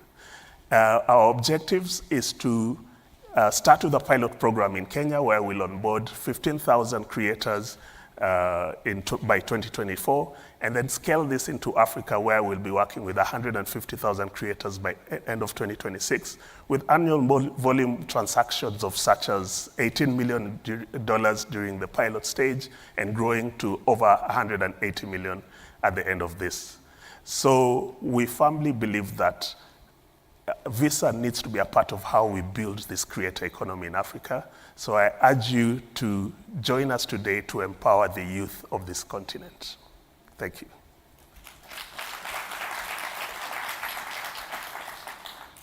Great job, Nelson. Judges?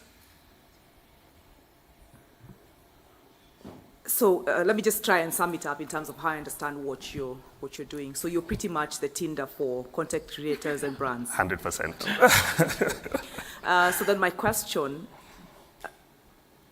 when we look at how brands identify content creators that will drive their brand, it's on the various metrics. It's followership, it's obviously the profile of that content creator. Please help me understand how your use of technology simplifies that process for brands, whether global, local, in terms of just being able to identify a content creator that will help advance the brand mission. All right, that's a good question. So with AI, we're able to accurately match influencers to brands by using three criteria. So the first criteria we have to look at is this creator, do they have an affinity to the brand? So you don't go choose a creator who's a dancer to come and advertise a fintech product. You'd rather look for someone in the financial space who's a creator who speaks about personal finance and stuff, so which shows he has an affinity to that messaging. So we use AI to find out that. The second thing we use is to find out what kind of emotional connection does this creator have with the following, and does that following actually fall within the audience that the brand is looking at. So we use sentiment analysis to find out whether it's positive connection, is it neutral, is it negative, just based on how they interact with the audience. And the final thing we look at is brand security to ensure that there's no conflict of interest. This creator does not support this brand as well as another one which would be in the same space, so that would be even confusing to the audience, and also does not have a scandalous past, in the digital footprint. So AI helps us to identify the perfect person. Actually, which leads me to the question I was thinking about when you say that Yes. How do you ensure that in real time you can protect the brand from any issues that come up with the content creator? Yeah. How rapidly responsive is it? It's extremely responsive because some of the elements that we use in our AI, we do things like psychographic analysis, behavioral analysis, and sentiment analysis. So we're able even to tell you how this particular influencer would behave in a particular situation. And beyond that, we look at their track record to see that in their past digital footprint, there's not been a situation which could be, scandalous that could affect that brand going forward. So just being able to foretell their characters and also looking at their backgrounds, we're able to. But sometimes you find that it's not in the back, nothing has happened in the past, but now going forward, something comes up, like when people boycott brands or things like that, or there's a political connotation you don't want your brand associated with. So how quickly are you able to withdraw all references for your brand or for your clients of the creator's direction? So, and that's one of the things that we face when it comes to creators. But how you mitigate this fact is being able to substitute this creator quite quickly and, pick up from where they've left, so that you minimize the risk that could happen to that particular brand in case of whatever happens. And can I remove my brand entirely even whatever I put in the past associated with that creator? Yes, so, and that's one of the things that we do differently in this industry in terms of we do not, we never use influencers to really, sit with the brand as advocates, but we use people who have an influence in the particular sector that this brand would want to work with. So for instance, if it's for Payland, we will not say this influencer is working for Payland. He'll be talking about what he talks normally, but cleverly inserting the brand, and people look at that because it's very authentic, it's genuine, and that's how we do not really match an influencer to a brand and make them to be an ambassador, but we allow them to use their influence to bring in brands, And anyone is an influencer. You could tomorrow fall down sick and things like that, but it's natural. But you've influenced people about a particular product which they'll still remember despite you going left, that kind of thing. Yeah. Yes. For me, I think, as you said, that this space is growing rapidly. Yeah. And I think it's taken the attention of the folks at Times Towers. Yes. From a business model perspective, how do these brands pay the influencers? How do they earn? And how do you also participate in that pie? All right, so there's two aspects to this. So the first aspect is how we work as iFluence. Today as iFluence, when we get contracted by a customer, 25% of our revenues, because we do end-to-end, so 25% of our revenues we'll share with the influencer. So our margin is about 75%. So that's a different model because we use everyday people to run word of mouth at scale, and we could use 3,000 people in a particular campaign. But this creator economy that we are getting into is we are working with creators. There's a difference between influencers and creators because creators have a specific skill set that they're bringing out that they could monetize. But influencers is anyone.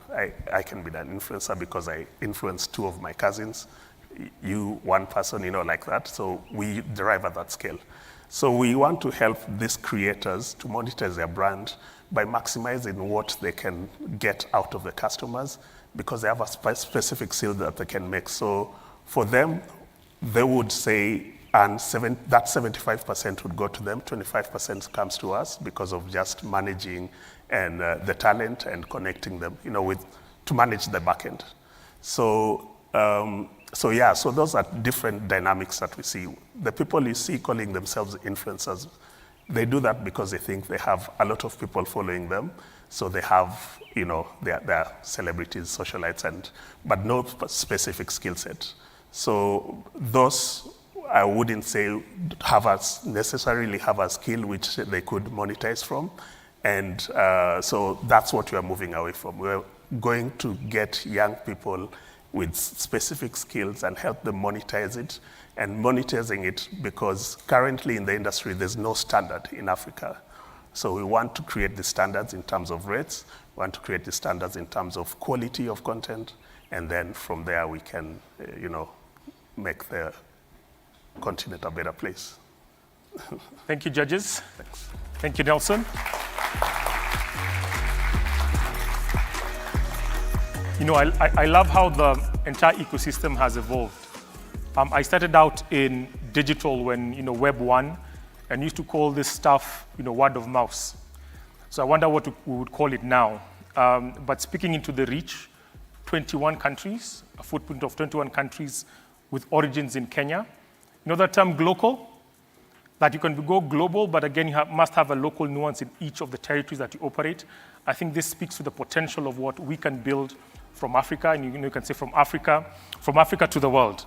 So we'll now excuse the judges to go and deliberate on deliberate and agree on the final winner. So just be careful on the steps out. And as they enter their deliberations, I just remembered from Madam Ambassador's presentation when she said, when she was building out stuff in the Valley, and you buy something online, you have to send a check. And I ordered a Jiko yesterday from one of the merchants online, and I just imagine that you order it, You write a check. How do you even send it? It goes and gets banked. It takes the glorious days it takes to clear, and then is when your product is released. We've literally leapfrogged so many things that maybe we need to be thankful for some of the challenges that we've had that have really become opportunities to help us. People out in different markets are looking at us in Africa and saying, wow, you didn't have to deal with this little nuance.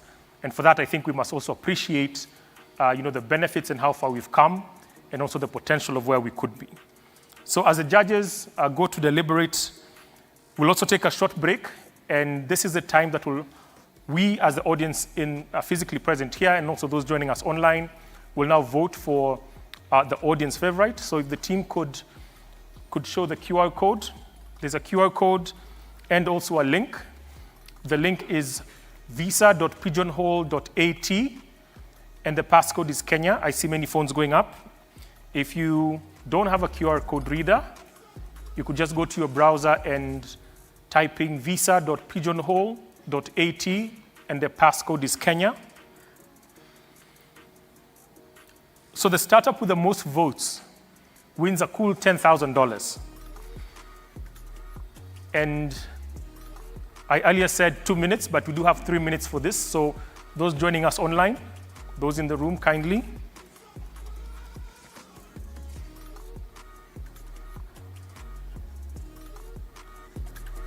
$10,000 heavy ones.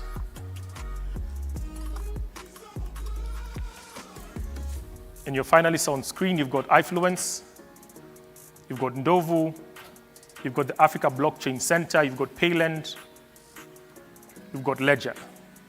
Remember on the socials as well, #everywhere initiative.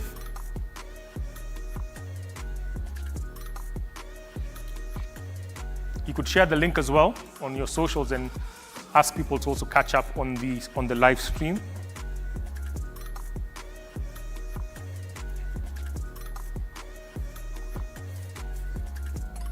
I liked what the team what Jimmy from Loop DFS said as well, that initially they started with a focus on lending and banking, but they're now looking at being embedded into lifestyle. Like banking is embedded into your life. You don't even think about it. It works like magic. You need something, you need a payment done. You need to pay your insurance, done. You almost never have to think about banking or financial services. They're just embedded into your everyday life. I think that was quite insightful.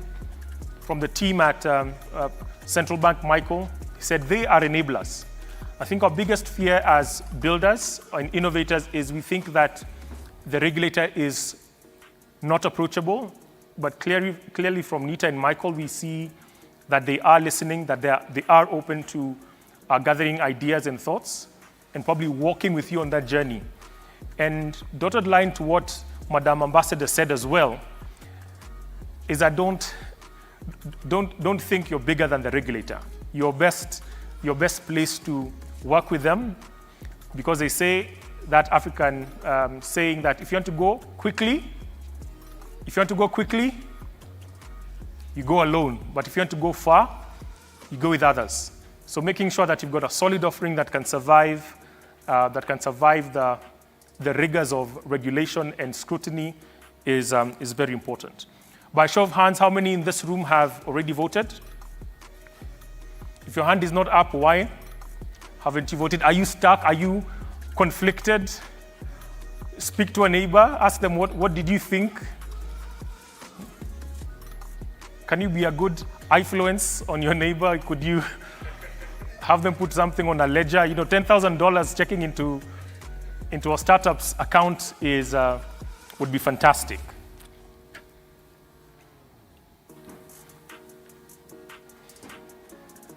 Also now, as we wait for the rest of you to finalize, we'd also showcase one of the things or one of the feedback from some of our key partners, and I'll let the team run that video for us.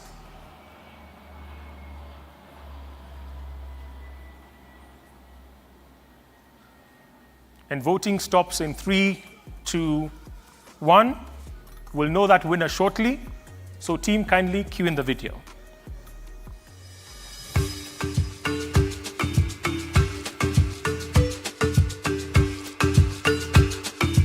In a constantly evolving payment industry, Visa's view is to work with fintechs and to partner with fintechs that are constantly challenging for not only financial inclusion, but are driving new innovative models, from buy now, pay later, to tap to pay, to fintechs that are working with new generations of consumers.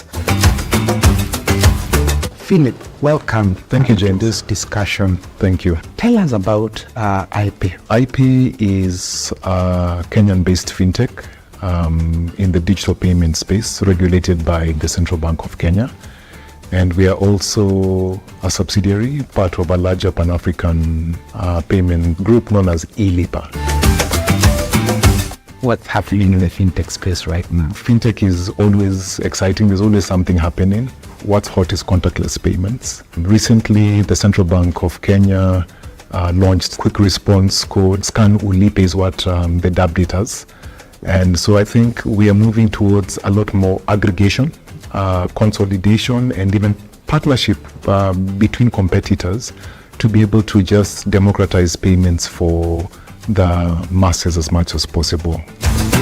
Looking at contactless payments, tap to phone looks like what is picking up right now. What has been the journey to launching tap to phone? The journey began around 2021. 2022 was part of our research and development, part of the technical integrations we were doing, market research, a lot of scoping also with regards to best product fit, because with tap to pay, obviously, we are working with phones where the merchant doesn't need a PTQ, and that's wonderful, it's amazing.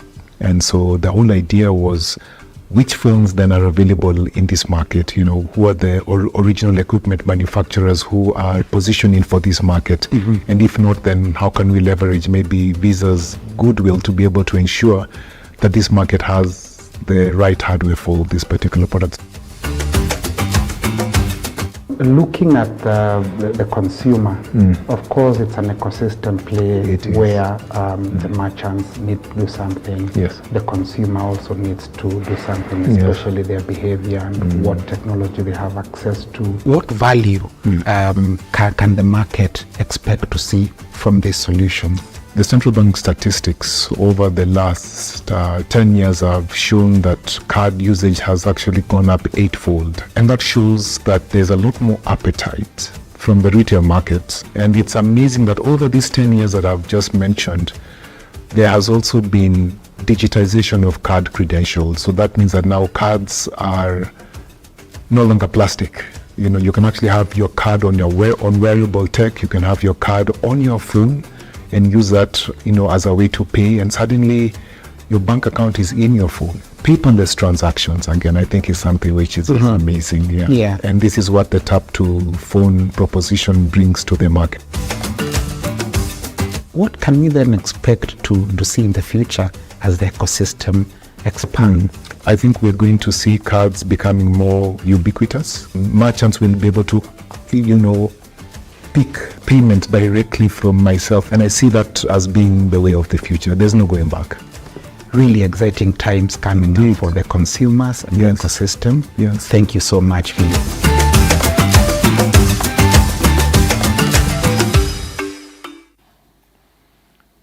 Visa everywhere. I think the great statistic I picked from Philip's interview was the growth in card transactions. No one would have thought, but I think that's a great start to have. Speaks into the opportunity that Visa brings onto the table.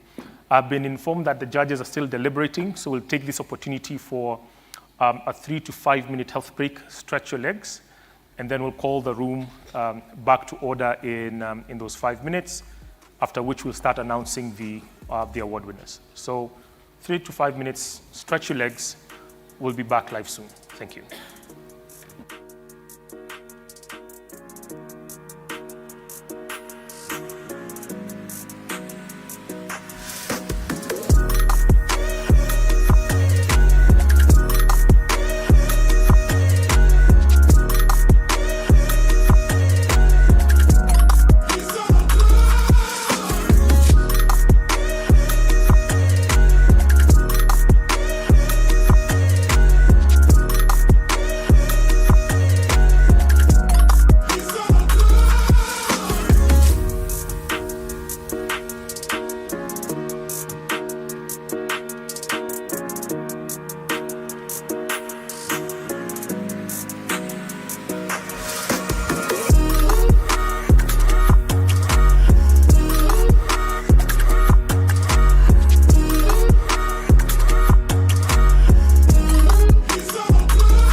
In a constantly evolving payment industry, Visa's view is to work with fintechs and to partner with fintechs that are constantly challenging for not only financial inclusion, but are driving new innovative models, from buy now, pay later, to tap to pay, to fintechs that are working with new generations of consumers. Philip, welcome. Thank you, James. This discussion. Thank you. Tell us about IP. IP is a Kenyan-based fintech in the digital payment space, regulated by the Central Bank of Kenya. And we are also a subsidiary, part of a larger Pan-African payment group known as eLipa. What's happening in the fintech space right now? Fintech is always exciting. There's always something happening. What's hot is contactless payments. Recently, the Central Bank of Kenya launched quick response code. Scan Ulipe is what they dubbed it as. And so I think we are moving towards a lot more aggregation, consolidation, and even partnership between competitors to be able to just democratize payments for the masses as much as possible. Looking at contactless payments, tap to phone looks like what is picking up right now. What has been the journey to launching tap to phone? The journey began around 2021. 2022 was part of our research and development, part of the technical integrations we were doing, market research, a lot of scoping also with regards to best product fit, because with tap to pay, obviously, we are working with phones where the merchant doesn't need a PTQ, and that's wonderful, it's amazing. And so the whole idea was, which phones then are available in this market? Who are the original equipment manufacturers who are positioning for this market? And if not, then how can we leverage maybe Visa's goodwill to be able to ensure that this market has the right hardware for this particular product? Looking at the consumer, of course, it's an ecosystem play where the merchants need to do something. Yes. The consumer also needs to do something, especially their behavior and what technology they have access to. What value can the market expect to see from this solution? The central bank statistics over the last 10 years have shown that card usage has actually gone up 8-fold. And that shows that there's a lot more appetite from the retail market. And it's amazing that over these 10 years that I've just mentioned, there has also been digitization of card credentials. So that means that now cards are no longer plastic. You can actually have your card on wearable tech. You can have your card on your phone and use that, as a way to pay, and suddenly your bank account is in your phone. Paperless transactions, again, I think is something which is amazing. Yeah. And this is what the tap to phone proposition brings to the market. What can we then expect to see in the future as the ecosystem expands? I think we're going to see cards becoming more ubiquitous. Merchants will be able to, pick payment directly from myself, and I see that as being the way of the future. There's no going back. Really exciting times coming up for the consumers and the ecosystem. Yes. Thank you so much, Philip.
I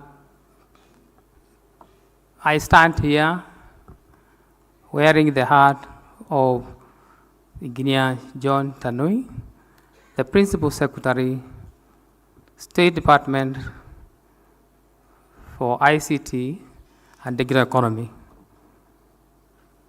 I'll read his speech. As you have been told by the MC, he was supposed to be here as the chief guest. So I wear the hat. Ambassador Margaret Whiteman, United States Ambassador to Kenya in absentia. She was here in the morning. Eva, the Acting General Manager, East Africa FISA, distinguished guests, ladies and gentlemen, good morning. I believe it's good morning. It is my pleasure to join you today to witness and celebrate the FISA Everywhere Initiative Kenya 2023 finalists. First, I want to thank FISA and especially the FISA Kenya team for hosting this in-country edition. As I stand before you to talk about this extraordinary initiative that is able to revolutionize the world of fintech and pave the way for the future of financial services, I take cognizance that it also has the potential to transform Africa's future and contribute to the realization of both the Africa Agenda 2063 and the Kenya bottom-up economic agenda. It is dual program. The Fintech passes through program and the Fintech accelerator program. A game changer in the world of financial inclusion, digital entrepreneurship, and economic growth. This is evidenced by the finalists we have here today, and hopefully who will drive the next generation of digital payment solution, not only in Kenya, but globally. The African Agenda 2063 outlines a vision of an integrated, prosperous, and peaceful Africa, driven by its citizens and representing a dynamic force in the global arena. To achieve this vision, Africa needs to harness its vast human potential, promote economic diversification, and foster innovation and entrepreneurship. The FISA Everywhere Initiative aligns perfectly with this aspiration. Through the empowering of the local entrepreneurs and startups, by providing them with the necessary tool, mentorship, and access to networks to scale up their businesses. Also, they embrace the digital technologies. Africa can leapfrog traditional barriers and position itself as a global leader in the digital economy. By supporting the growth of this enterprise, FISA is directly contributing to job creation, economic empowerment, and poverty elevation, not only in Kenya, but across the continent. Through its network and the resources, FISA has the power to unlock opportunities and to connect African entrepreneurs with the global market. Kenyan government's bottom-up economic agenda, BETA, aim to drive economic growth from the grassroots level, uplifting small-scale farmers, entrepreneurs, and micro, small, and medium-sized enterprises.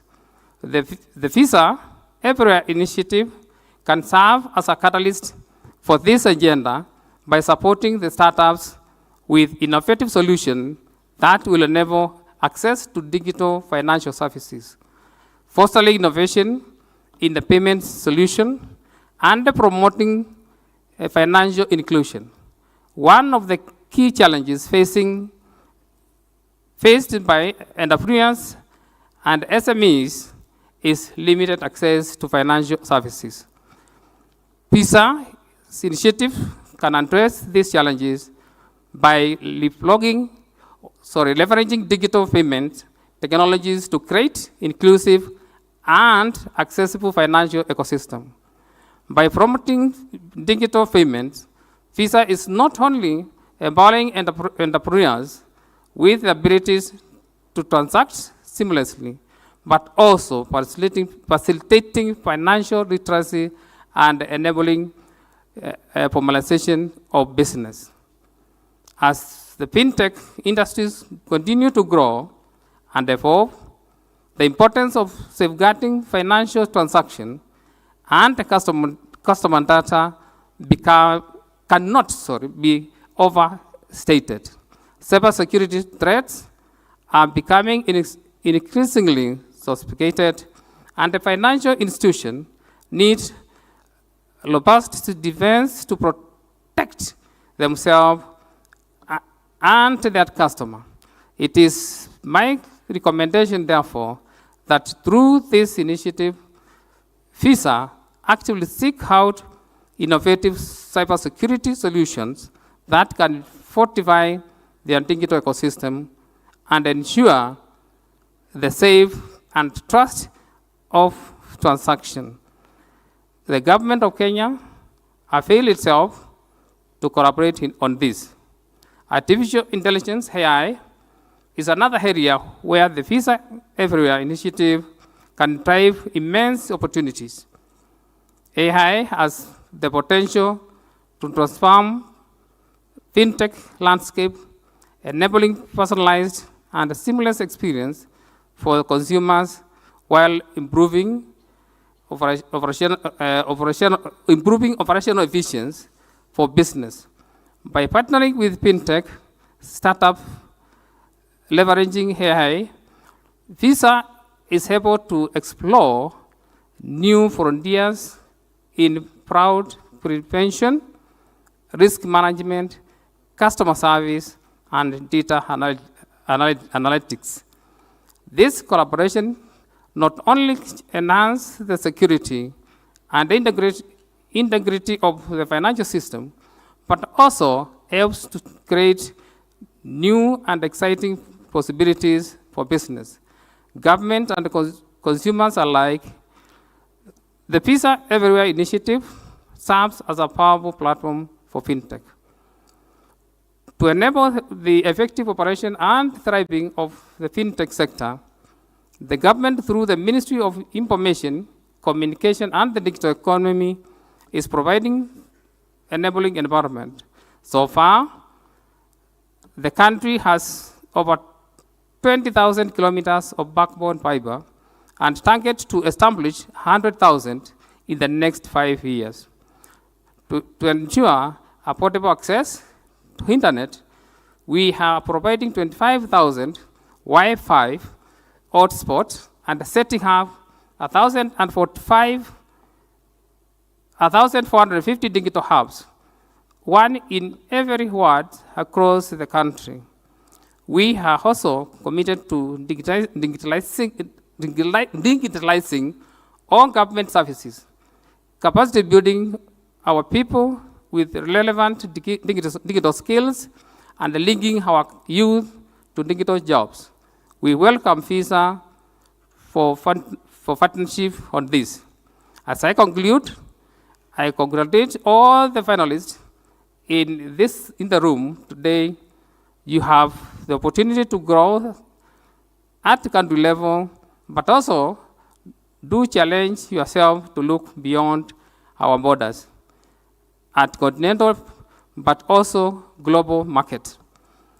Let us embrace the opportunities presented by the Visa Everywhere initiatives and work together to create more secure, inclusive, and prosperous future for the fintech industry and beyond. Thank you, and God bless you.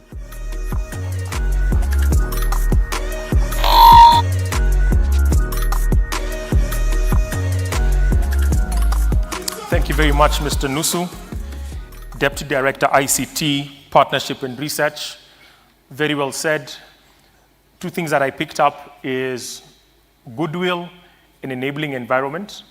I think if you connect that with the conversations with representatives from the central bank, it means that we should be able to drive key conversations around some of the technologies that are literally on the cutting edge. We've talked about blockchain and AI, and see how we can really make Kenya that poster child of fintech excellence and fintech innovation. So it's now time to find out who the winners are. And to usher us into this session, I'd like to call on Visa's Miranda, Head of Digital Partnerships, Fintech Ventures in Sub-Saharan Africa, to first say a few words, and then give out the first award, which is the audience award that you guys voted for, and also you guys online. And this particular award is worth a whooping $10,000. Welcome, Miranda.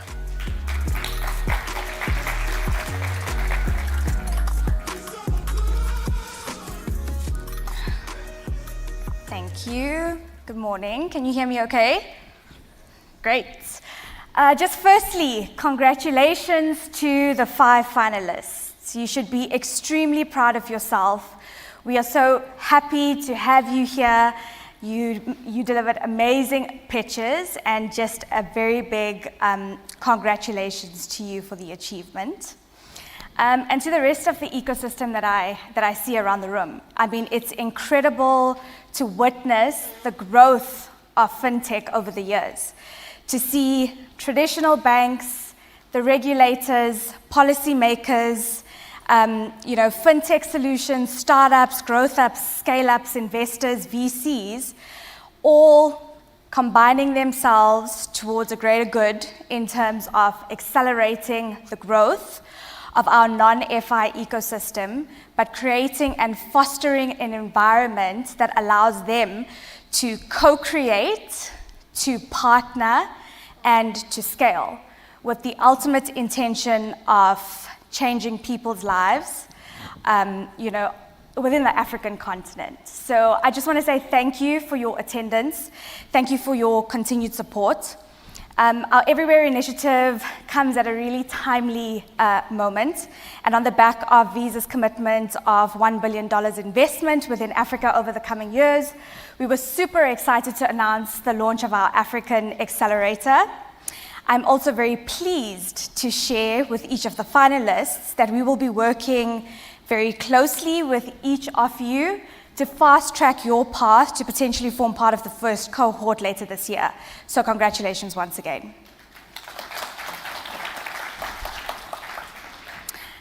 In closing, I just want to say that, the Everywhere initiative is only one of Visa's programs. We look forward to continued engagement both with the finalists and the other fintech partners, enabling ecosystems, bank partners, both in Kenya, but across the continent and globally. And we hope that you found value in terms of the visibility that this creates for the potential of African technology innovation, as well as the talent that exists on the continent. And I also want to call out that if you want to understand more about some of the assets that we run through, like our FinTech Fast Track program that Eva mentioned earlier, as well as our FinTech Partner Connect, we're ready, willing, and open to support your initiatives, to partner with you, to expand and accelerate the continent's growth. So with that, and with no further ado, I would like to announce the audience favorite winner of the Visa Everywhere Initiative 2023 Kenya edition. And the winner is a brown female founder in Africa, Leja. Congratulations.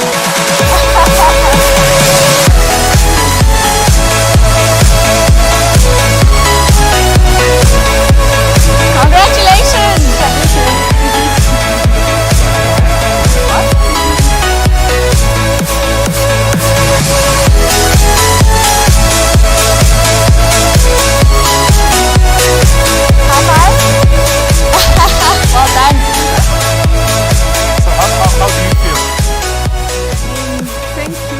much for voting for us. And it means that you're also believing that we can change the narrative of micro-businesses across the continent. So thank you very much. Round of applause for Leja. Audience favorite, so thank you for that. How exciting. Now we go into the Impact Prize Award winner, and this startup will also receive $10,000. And to hand this award, I'd like to call on Mr. Nusu Mwamanzi, Deputy Director ICT in charge of technology, partnership and research. Kindly welcome on stage.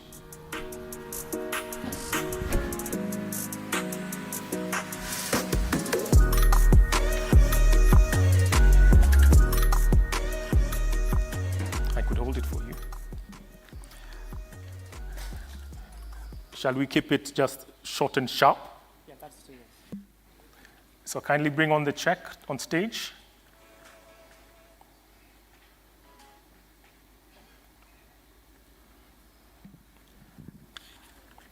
The winner for social impact is Dovu.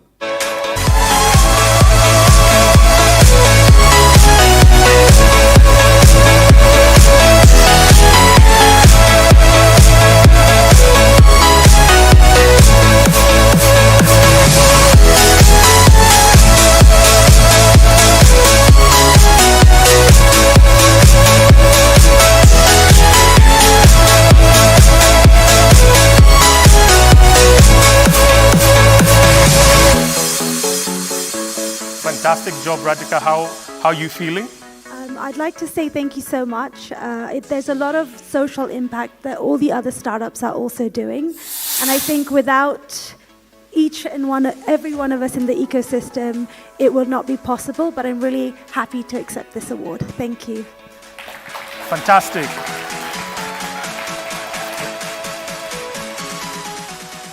And now, I'd like to call Michael Leganza and Eva on stage to present today's overall winner. And the overall winner gets to receive $20,000 and the opportunity to represent Kenya at the regional finals.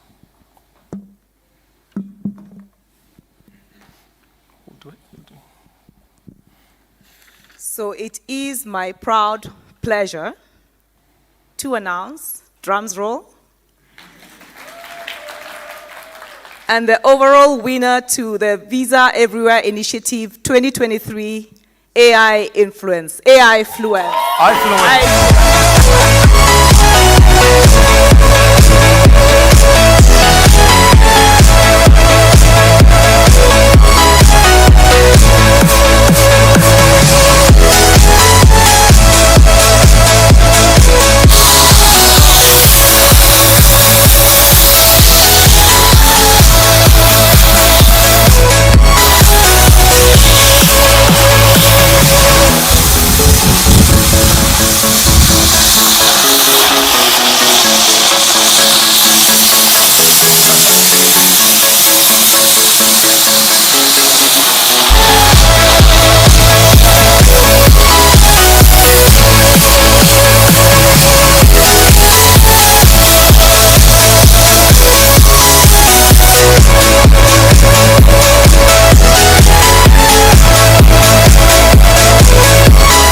How does it feel?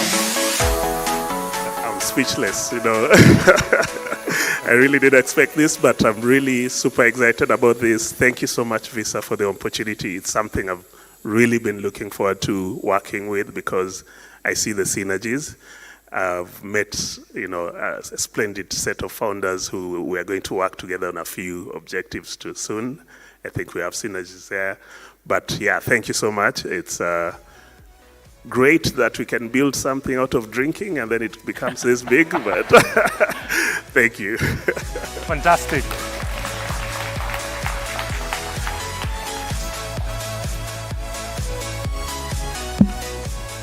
I swear, if this was cash being blown out like this, I doubt any of us would be seated. I was trying to imagine, what's 20K like, or what's $40,000 like in dollar bills? I'm sure it would all be, all over the stage. Hearty congratulations to all the winners. I'm hoping the confetti is still not over me. To all the winners, I think you did an amazing job. And like Miranda said earlier, there's a lot of more work in terms of partnerships with Visa that goes beyond today. But before we end this day's program, I'd like to welcome Sheila Chachangu, Marketing Director, East Africa at Visa, to share with us a few closing remarks. Welcome.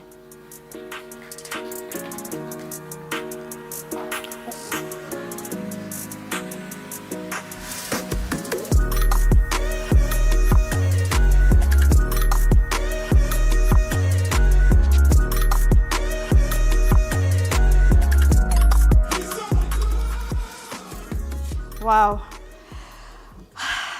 My heart is still pounding, I don't know if others experienced this, but I was one of those who you voted and then you tried to change and then you realized you couldn't change your vote. But super excited. Congratulations to all the finalists. Congratulations, Nelson. You can be sure Visa will be one of those clients that appeared on your client and partner list. So partners present, everyone here, Visa colleagues, members of the press, ladies and gentlemen, we've come to the end of a very exciting program. We really, really want to appreciate everybody that turned out today, everybody who set out the time, came here and was part of this program. This initiative is more than just an event. It's a platform that nurtures and celebrates fintechs and innovation. Innovation lies at the core of ideas, pushing the boundaries of what's possible in the digital era. And it really reaffirms our commitment to fostering an ecosystem that embraces innovation, supports talent, and promotes positive change. As we close today's event, it's my sincere pleasure to express my gratitude to my Visa colleagues who organized this year's finals. It's been quite a journey to get here. All of you who made it, special thanks go to our partners, KCB, Bank, Loop for sponsoring the event. Our gratitude goes to our esteemed judges, our panelists, very exciting, very interesting discussions. Our moderator, the speakers, and everybody for their engaging conversations with our fintechs and the role of fintechs in our economy.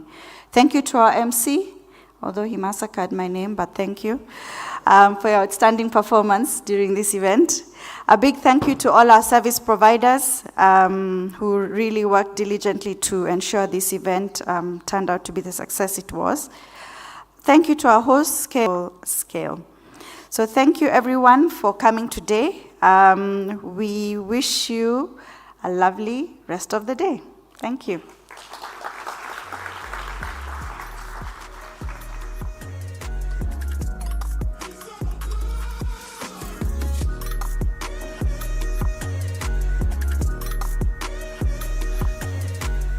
Thank you, Sheila.